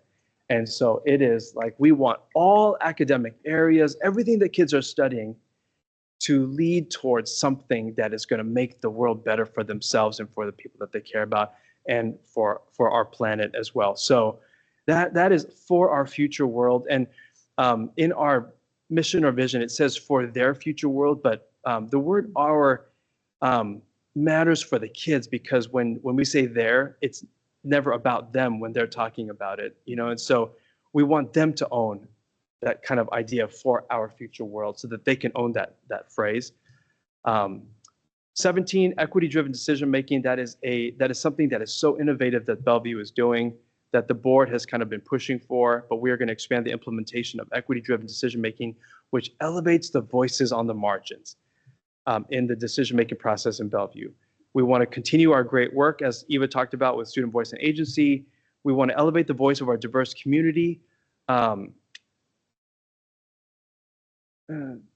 This one doesn't say what I thought it was going to say, but thinking about what you said, Director Block, we want to build on the voice of the diverse community through EDDM, as well as bringing the voice to some of our committees as well. So I did kind of mention that, but that's not written here, but it is I did make that change. And then the last one is sustainability plans. We want to model for our kids that we as a system are going to care for our planet. And so district goals and school goals that will be co-designed by our kids in order to reduce the carbon footprint of the Bellevue School District. So that's kind of the annual plan. It is a lot of things. It's 20 things, but the impact is spread across the system. I'm hoping that when the community sees this, that they feel inspired by the work that we are planning to accomplish over the next 5 years. A lot of these are actually 5-year initiatives, but the basic idea of this first year annual plan is that we are getting the ball moving. We are going to form, go to the next slide, Jess, sorry. It's in the next step. So if anybody wants to look at the actual measures and the details, how we're going to measure all of these things and some background on this, it is now uploaded to board docs for people to see. We are going to launch a second year strategic plan guiding coalition to refine these initiatives, to guide implementation, and to develop the measures of success. So we have some work to do around surveys and things like that. We're going to match the process that we did last year, which was really powerful, by bringing people together from all walks of life to help us design that moving forward. And then the board will hopefully approve the annual plan at the next board meeting, which I think is not in 2 weeks, it's next week. Yeah, August 1st. Yeah. So that's it. With that, I'll turn it over to you. Right. For We're going to do the, see what people have to say. Okay, so. So we're going to see what people on the board have to say. So we started with Jane last time, so we'll go over here to Director Block. Bill. I think that this is an exciting step forward. It's great to see this build on the things identified in the strategic plan. One of the things I appreciated that you said is that some of these are not going to be one-year initiatives. When I look at these, a lot of these are going to take time to build up momentum and to make progress and to get community support or student buy-in or staff buy-in to get there. So I appreciated that. It also strikes me that sometimes we get stuck in the mode of we want to improve without setting explicit goals. So I do wonder if any of these are going to be conducive to setting explicit goals that we strive to get to. I personally find schedules and goals kind of incentivizing, and I think that they can create a pressure to get there. So we want to make sure that those are stretch goals but achievable. The other thing that I'm struggling to figure out how to say is one of the things that struck me from the strategic plan was kind of the mission statement and the recognition that there are some students who don't feel like they're included or part of the success track, and just making sure I'm not sure I'm seeing necessarily how that connects with these 20 items, and just making sure that we don't lose track of that mission statement piece. Thanks. Okay, for my turn, I guess I'll go with what excites me, what stands out. And there's a couple of things. I was just, with the MLL, the multilingualism for all, I love it. I remember when I went to college, I met all these people who had gone to high school around the world, and because I moved into the international dorm, and I'm like the only monolingual person there. And I just always wanted for my kid and for all of our kids that we could grow up bilingual on some, so I'm excited. I'm really excited. I also think the advisory is going to be a great improvement. Looking forward, what do you call it? With great hope to see how we redo IEP 504, and if we can make that any better for the parents that, that deal with that, and how it's just over the years, it's always been problematic for everybody. The Black Excellence Center, that's an amazing new idea. And the whole idea of the Welcome Center, that would be for any family that's coming in to be welcomed and to, know who to talk to and feel like they can get the lay of the land here. I also like, oddly, the idea of streamlining the SIPs because, I endeavor to read them every year, and That is a painful process. So it must be painful to write them too. So that'll be cool. Preschool, although I do have to say, that's one of those things, a silver lining to a cloud, because the reason we really can try to do the preschool is that we have space, and I'm holding out hope for the new curricula that we've adopted. And of course, the proof is in the pudding, or however you want to say it. And so I'll be watching. And thank you so much I feel heard. Because I had this thing about there's no social studies or science in here. And so he added it for our future world, because I do feel like the social studies, it gives you the civics, it gives you that participating in what we're doing right now, knowing how to, vote for people, do things like that, understanding the history of our country, the history of the world, economics, and then science, of course, so important in our time, and all the different advances and things that are being made, but also sustainability. So I'm glad for that, and I will be kind of sitting on the edge of my seat trying to see what progress we can make with all this. Director Rogan? Thank you. It's exciting, and thank you for adding those two pieces, Dr. Armaki. That was really exciting. I also feel like there's so much to celebrate in this. The human-centered systems and relationships. I feel like this is going to be what hopefully helps all those people who participated in empathy interviews. I hope they really feel heard. Yeah. Those folks, right, who really shared what school is like for them, what our community is like for them, to really see this addressed with soon-to-be clear measures of success. It just gives me goosebumps. So thank you for that. Inclusion and accessibility, yay.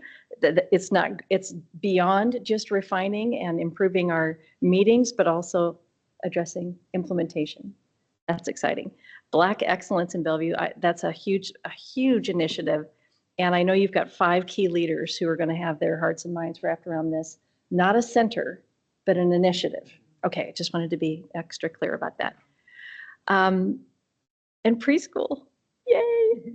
We talked a lot about how preschool is like the most effective research-based gap closing measure for our kids who come in, can really help level that playing field for learning. So bravo on that one too.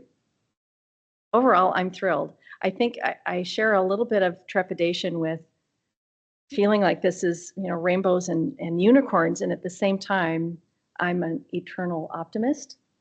And I think the trick is going to be, what are the clear measures of success? Because we know this is possible. It's now the how. How will we continue to shine a light on this at every board meeting down the road? Thank you.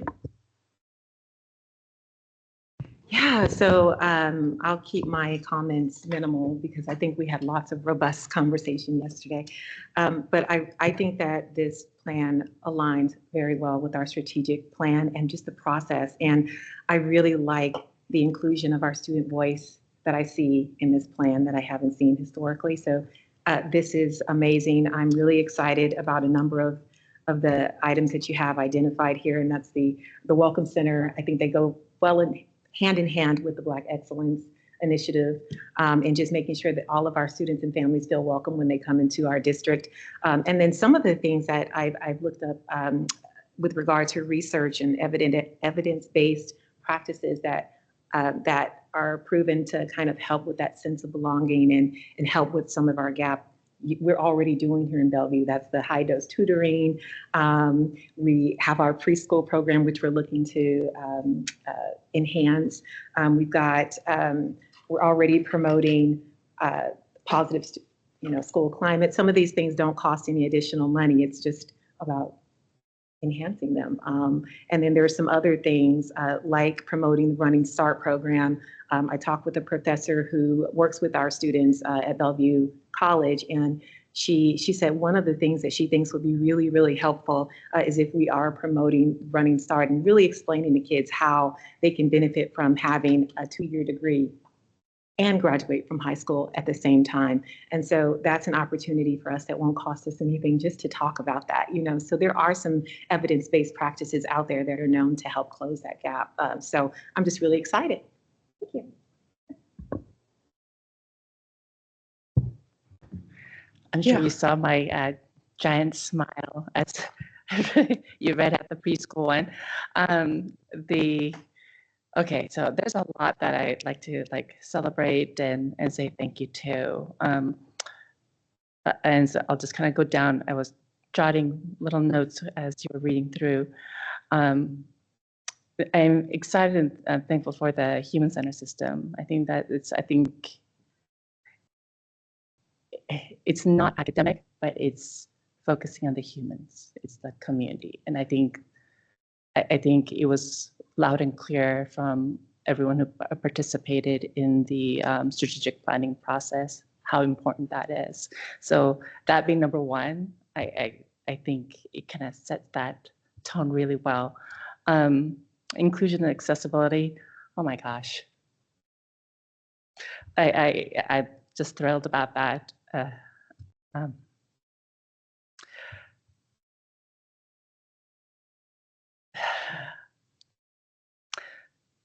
The multilingualism and Elsa. Sorry, I'm getting emotional because you'll know why.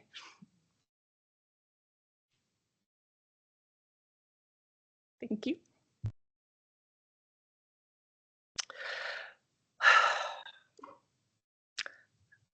Super excited about the project-based learning for middle school students. I know that that's the time where our students are starting to understand there's a lot of grays in the world, and to have that opportunity to engage and see how they could utilize that, as well as the second edition of our social studies and science and all the other components, and allowing our students to see how they could be part of solutions in our very heavy information age.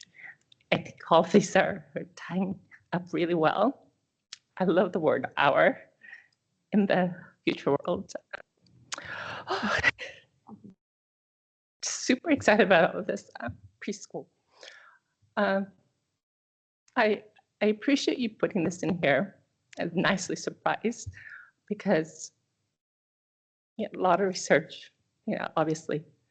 But I think one of the things I've heard from our staff is we offer preschool, but we don't recognize it. A good job. And it's not K-12, it's actually pre-K-12. And I think we need to start changing that understanding and the importance of that pre-K component.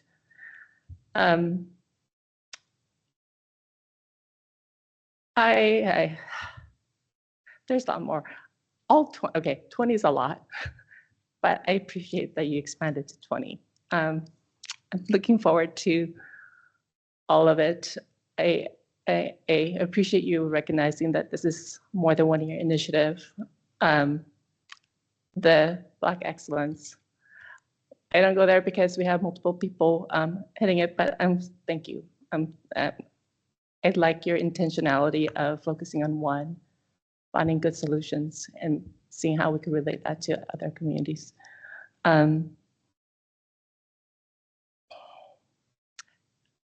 I'll stop there. Thank you.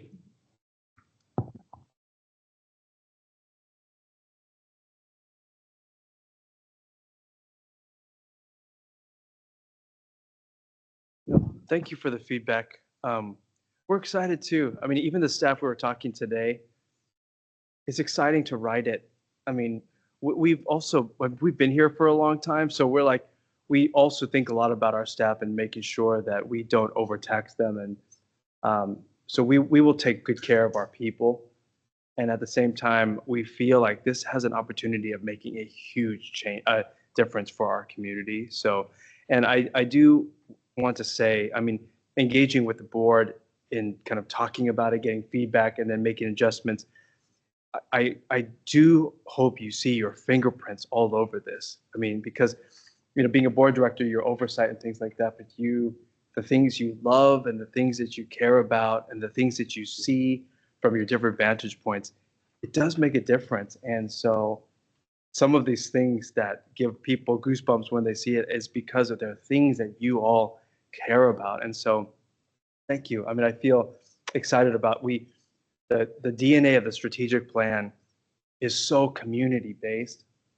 And so by having that to start with, it really reflects. I mean, the empathy interviews, we got to hear people's hearts and their pain. And from that, it drove different outcomes for this plan. A lot of our satellite data matches, but the heart of it comes from listening to people, including to the 5 of you. So thank you for that. And we're excited. I mean, we will, make maybe a little adjustments here and there. I found a typo in it while we were talking, so I have to adjust something like that. But, we have a week to then hopefully approve it and then get people excited about it. So I guess that's it for that. But I would like to say that when we do get this nailed down, can we send it out to the empathy interview participants, the folks that we interviewed? Yeah.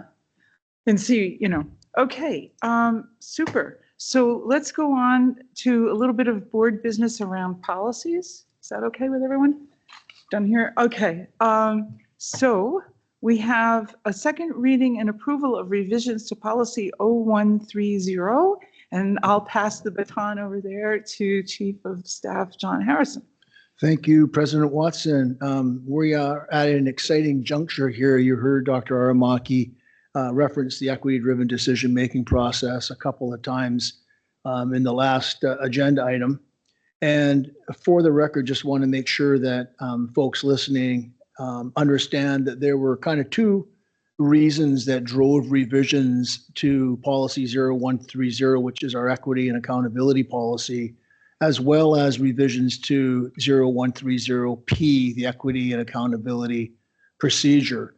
The first one is the current policy and current procedure references critical criteria, and the intent in the development of the equity-driven decision-making process to drive our planning and our decision-making always was to replace the critical criteria language in the policy and procedure. Then the other big driver was around a misalignment between language in policy 0150, which is our planning, progress monitoring, and reporting process, and the equity and accountability language.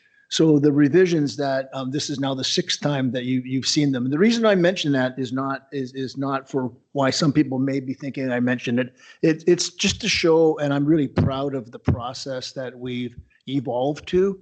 It's, with the Monday questions, taking the opportunity to really, take our time and process and be really consistent in our policy conversations.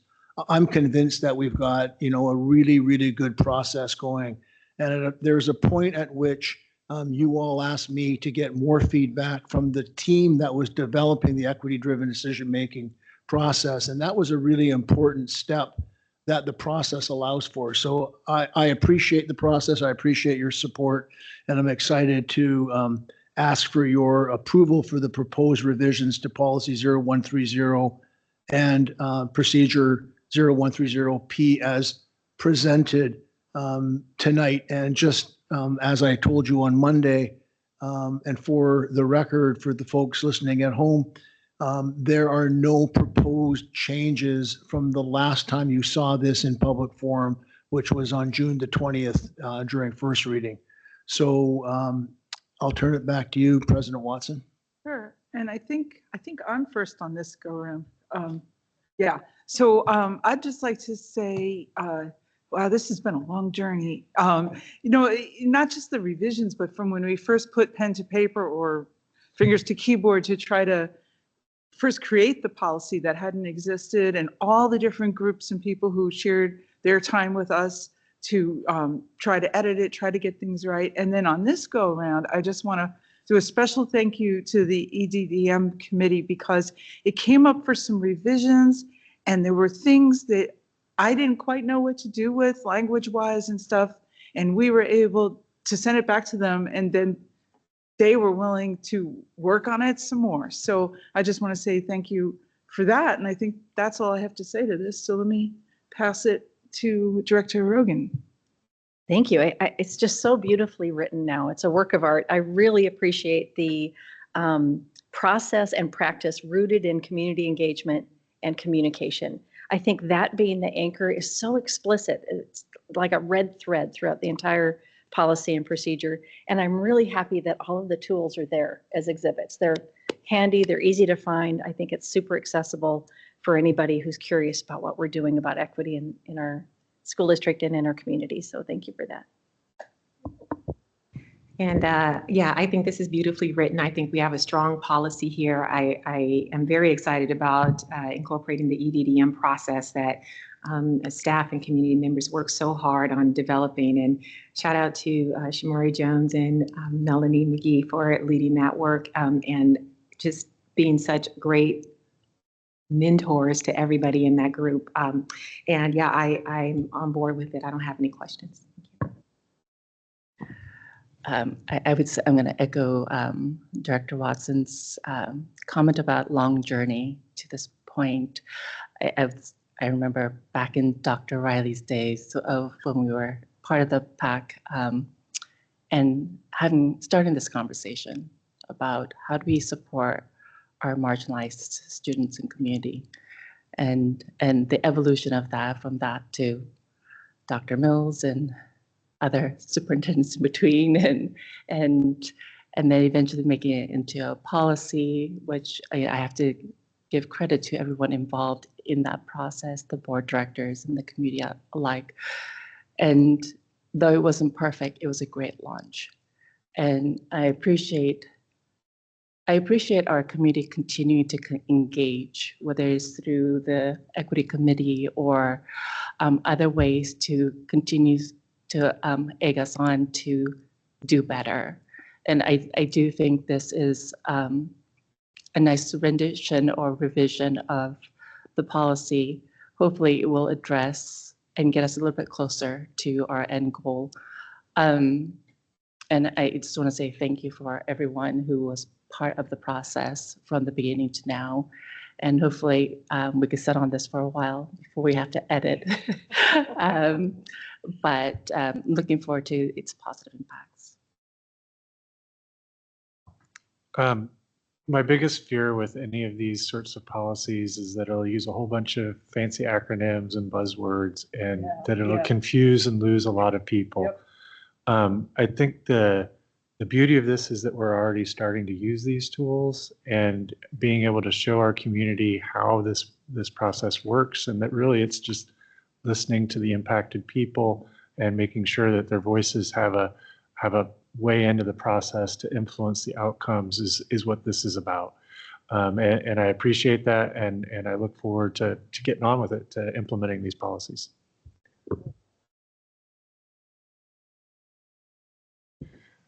I make a motion to adopt the policy 0130. Second.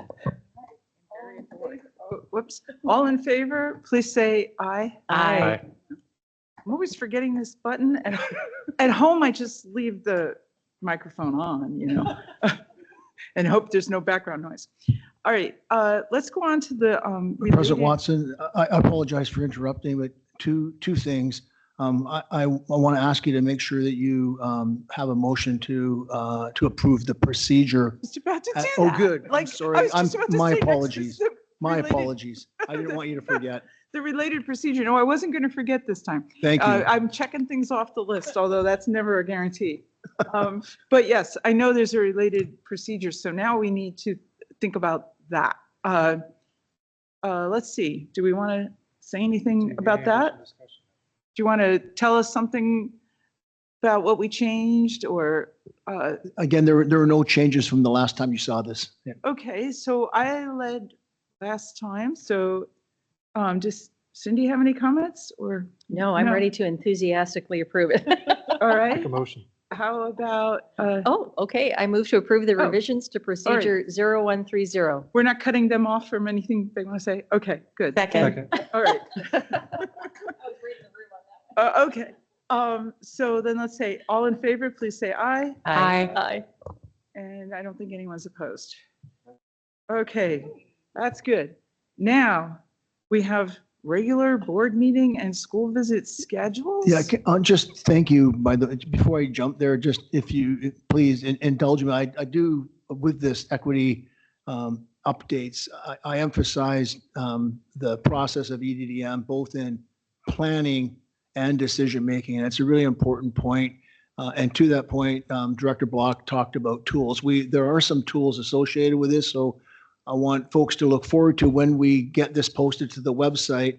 There will be exhibits, and one of the exhibits is a user guide. Another exhibit is a glossary of terms, which is an important piece that we've not done before. The third thing is there's an awesome tool that I know that you will especially appreciate, President Watson.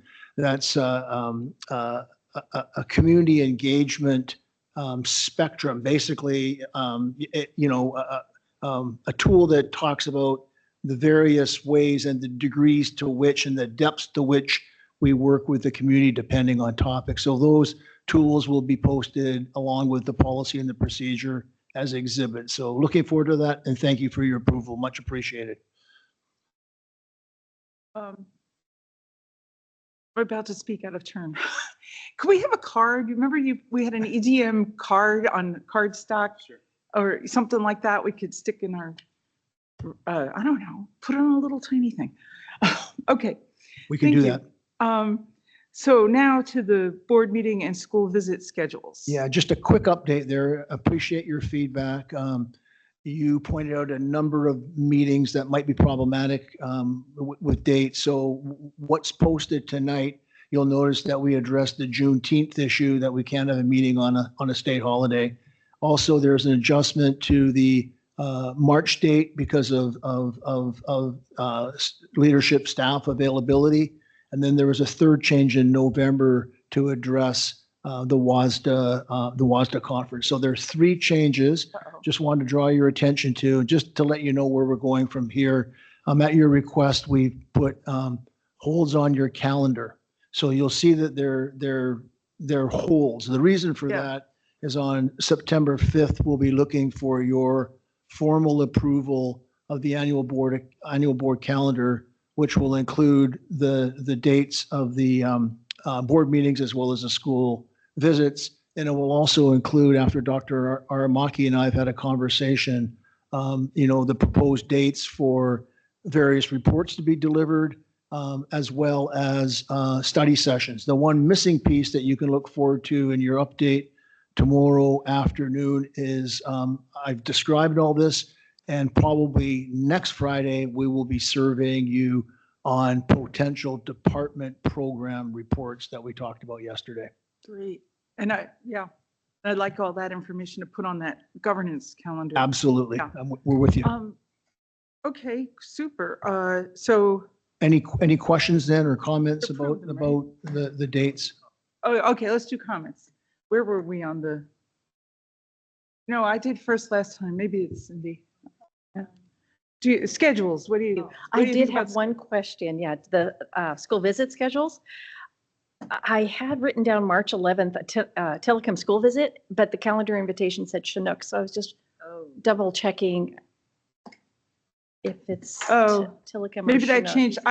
The thing on that chart I copied from some other list, which, Original list said Yeah. telecom, but the calendar Yeah, invite I said think we Chinook. might have made an adjustment because of transitions, because we normally don't visit them, but they wanted to do a visit this year since they're moving to a new location. Yeah. Uh-huh. So it could have just been with the rotation schedule that there was a switch, but we'll double check it. The dates are all going to be the same. It just may be, it's probably just the school adjustment.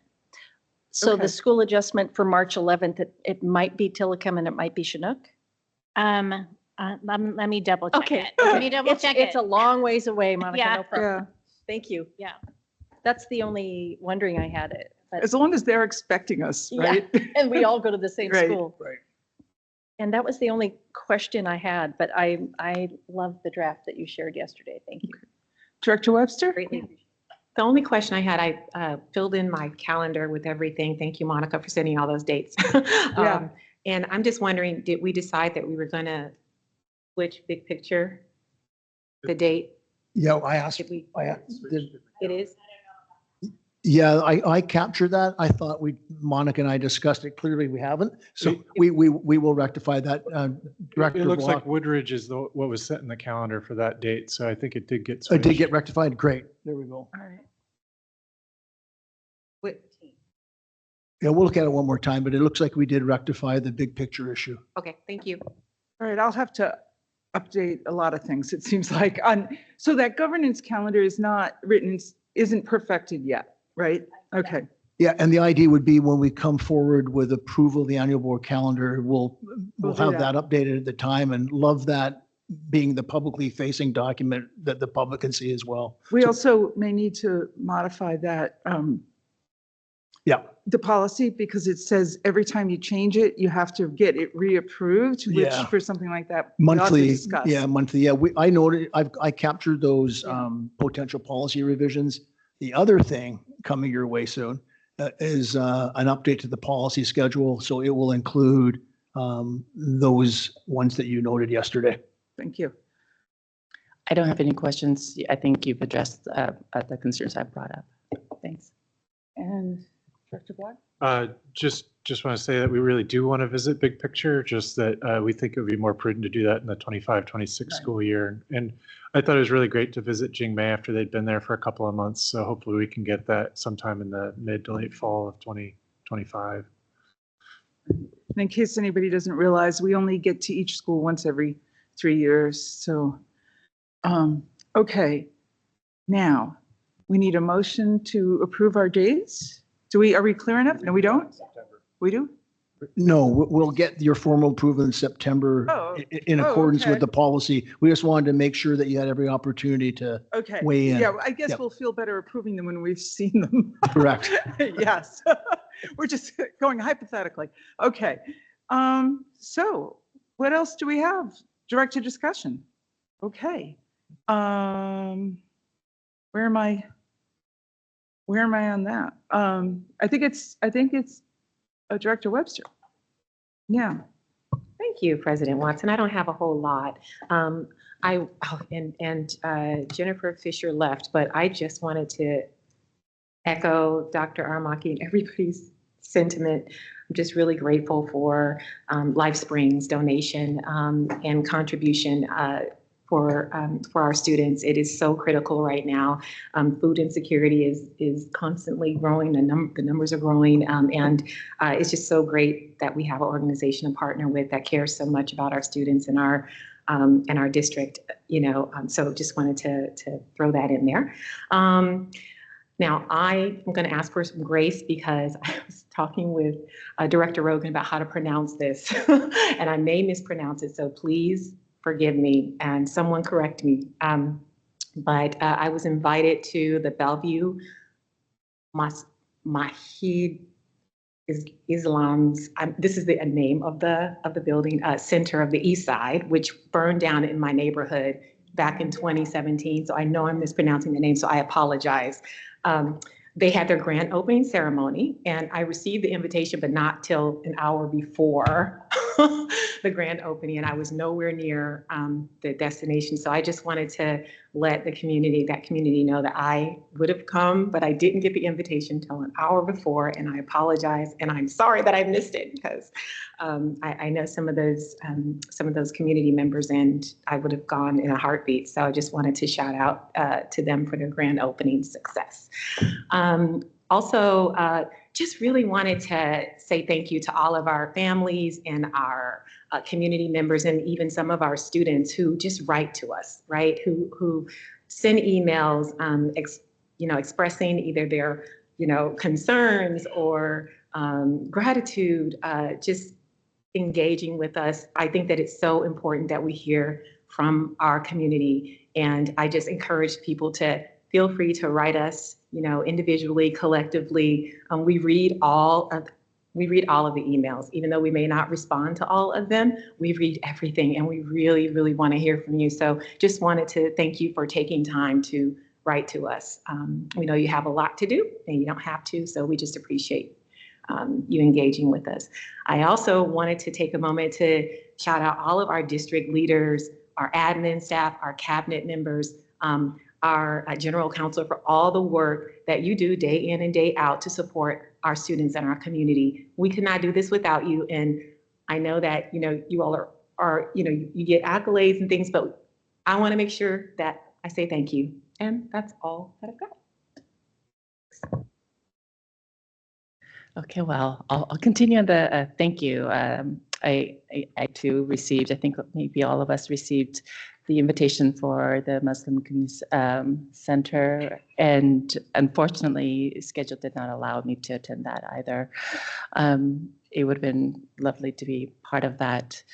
One of the things I do want to bring it up to the board here is that our chief of staff, John Harrison here, and I had a meeting regarding something that I'd like to make sure that we talk about next week, which is regarding the WASDA positions and possible amendments. It will be included in the information, and I will try to guide you to look at specific positions and bylaw amendments that is being suggested. I think it's imperative that we all take a look and have our eyes on it because it is changing. It goes against our district values. And I think it's important for all of us to see, do we want to make amendments to the amendments? And if we do, we need to come up with this, the wording for it and submit it between August 1st and the 7th, which is our next meeting. There are about 6 or a few more than that I may include, which are our neighboring districts have also put a highlight on. But there's over 200 positions that we will be voting on this year. If you have the time, go ahead and read through them all. But please do make sure to read the ones that will be that I kind of highlight. And if you have strong feelings or thoughts on it, be ready to share at our next meeting because that will be our only one shot as a board to put the input because we have to submit it that week. Thank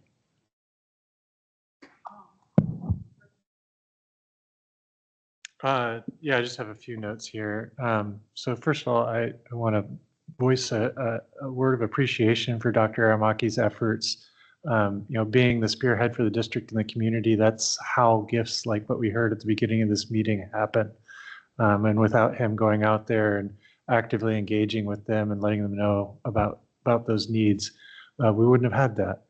And also Dr. Aramaki's efforts to create a coalition of superintendents that spans the state really has helped us grow our opportunities to have find collective interests with other districts, which is how we'll hopefully advance our interests at the state and hope those things happen. I want to also recognize that the school district hasn't gone dormant for the summer. We're still serving meals to a lot of students and families at some of our school sites. And I also want to just take a moment and give Superintendent Aramaki a chance to give us an update in case I missed it at the beginning. Recognize that there was a tragic fire at one of our elementary school playground sites, and to just give us a chance to have a little bit of an update on where we're at in that investigation and what the opportunities are going to be to get that restored quickly. Yeah, so it's being investigated as arson, but I'll just give a quick update. We've been trying to keep the community updated as well. Correct me if I'm wrong though, but I'm just looking at the most recent email that I received from Jack McLeod. We do know this, this happened last summer to Phantom Lake Elementary. It was devastating, and their playground wasn't rebuilt until sometime middle of the year. And so the kids didn't have their playground for about half the year. And so we've been working very hard. Jack and his team have been working very hard to demolish and rebuild. And so at least from the latest that I've seen is that they have it all demolished, ready for the rebuild. They have ordered the new structure already last week, and they are working on trying to get it rebuilt as soon as possible. And it sounds like there is an opportunity for it to be rebuilt in the near future. Is that right? Melissa.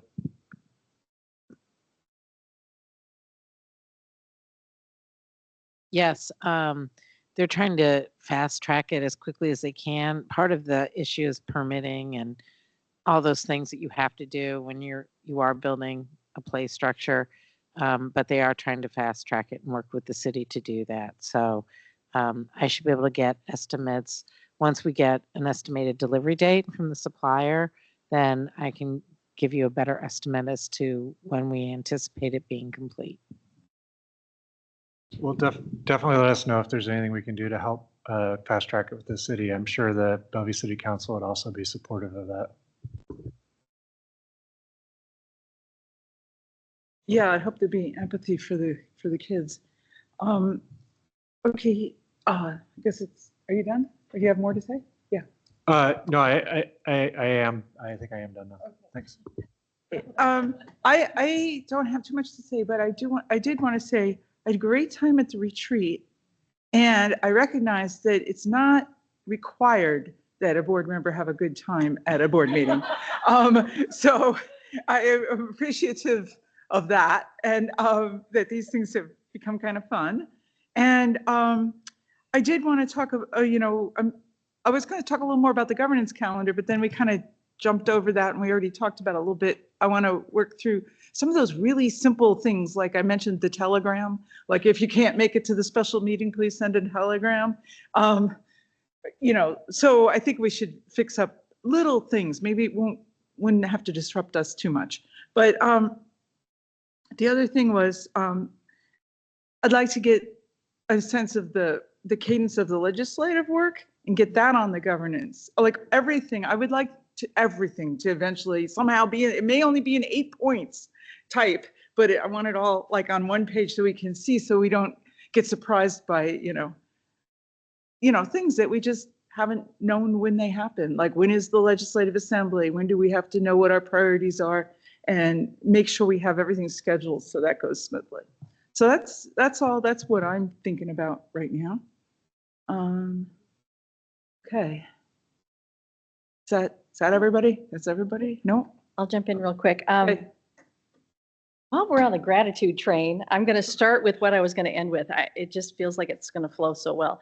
A big thank you to Dr. Aramaki for organizing such a rich and robust retreat. It was fun. I think it was fun. It was rich. We all had steam coming out of our ears, and Almond croissants. and the food wasn't half bad either. Yep. So a big thank you. And I wanted to also just thank President Watson for herding us cats with her draft governance calendar and just being so organized and on top of it. And I just want a shout out to you truly for helping all of us stay on track and informed. Okay, a little bit of a shift. Jubilee Reach has their day of service on August 24th, Saturday, 8 to noon. 22 schools are being provided great support. Over 300 volunteers have already registered. I can't count. I think I lost count of the number of homes that are also going to be impacted by this day of service. So it's a big annual event. They've been doing this for 19 years. So it's a huge way of helping support our schools get ready for the first day of school. So mark your calendar. August 24th, Saturday, 8 to noon. There you go. One more thing. See, and like the foundation launch, every partner gets one. Yes. I always put it on there. And August is kind of skinny, right? Maybe. And lastly, I am excited to be going to Anatai Elementary on Monday morning. The new admin team, Matt Koteska. He's always been Matt or Matt. Anyway, he had so many nicknames, I forgot how to pronounce his last name. New principal at Anatai, and Tyrone Powell, assistant principal. And we're meeting with a community member, Sharon Pang, who has been sharing the history of Anatai Elementary at various places around the community, including she's, I think, presented to the Historical Society in Bellevue. So she's got some great PowerPoint and a lot of information about the history of Anatai Elementary. It's my neighborhood school, so I'm really jazzed to meet a neighbor and to learn a little bit more about Anatai School I've been driving by for 23 years. Wow. So yeah, it's been a good summer.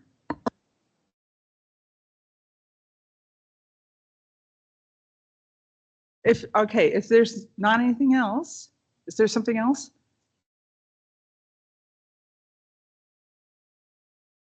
Oh, about the fire thing? Yeah. I know when this came up last year, one of the questions was the cost and whether the insurance would be able to cover that. Will it be covering it this year? Yes, insurance will cover it. We do have a deductible that we will need to pay, but it's a much smaller portion than the actual cost. Okay, that's great. Thank you. Thank you. So with that, I think I'll say that this regular meeting of the Bellevue School District Board of Directors is adjourned. We're early.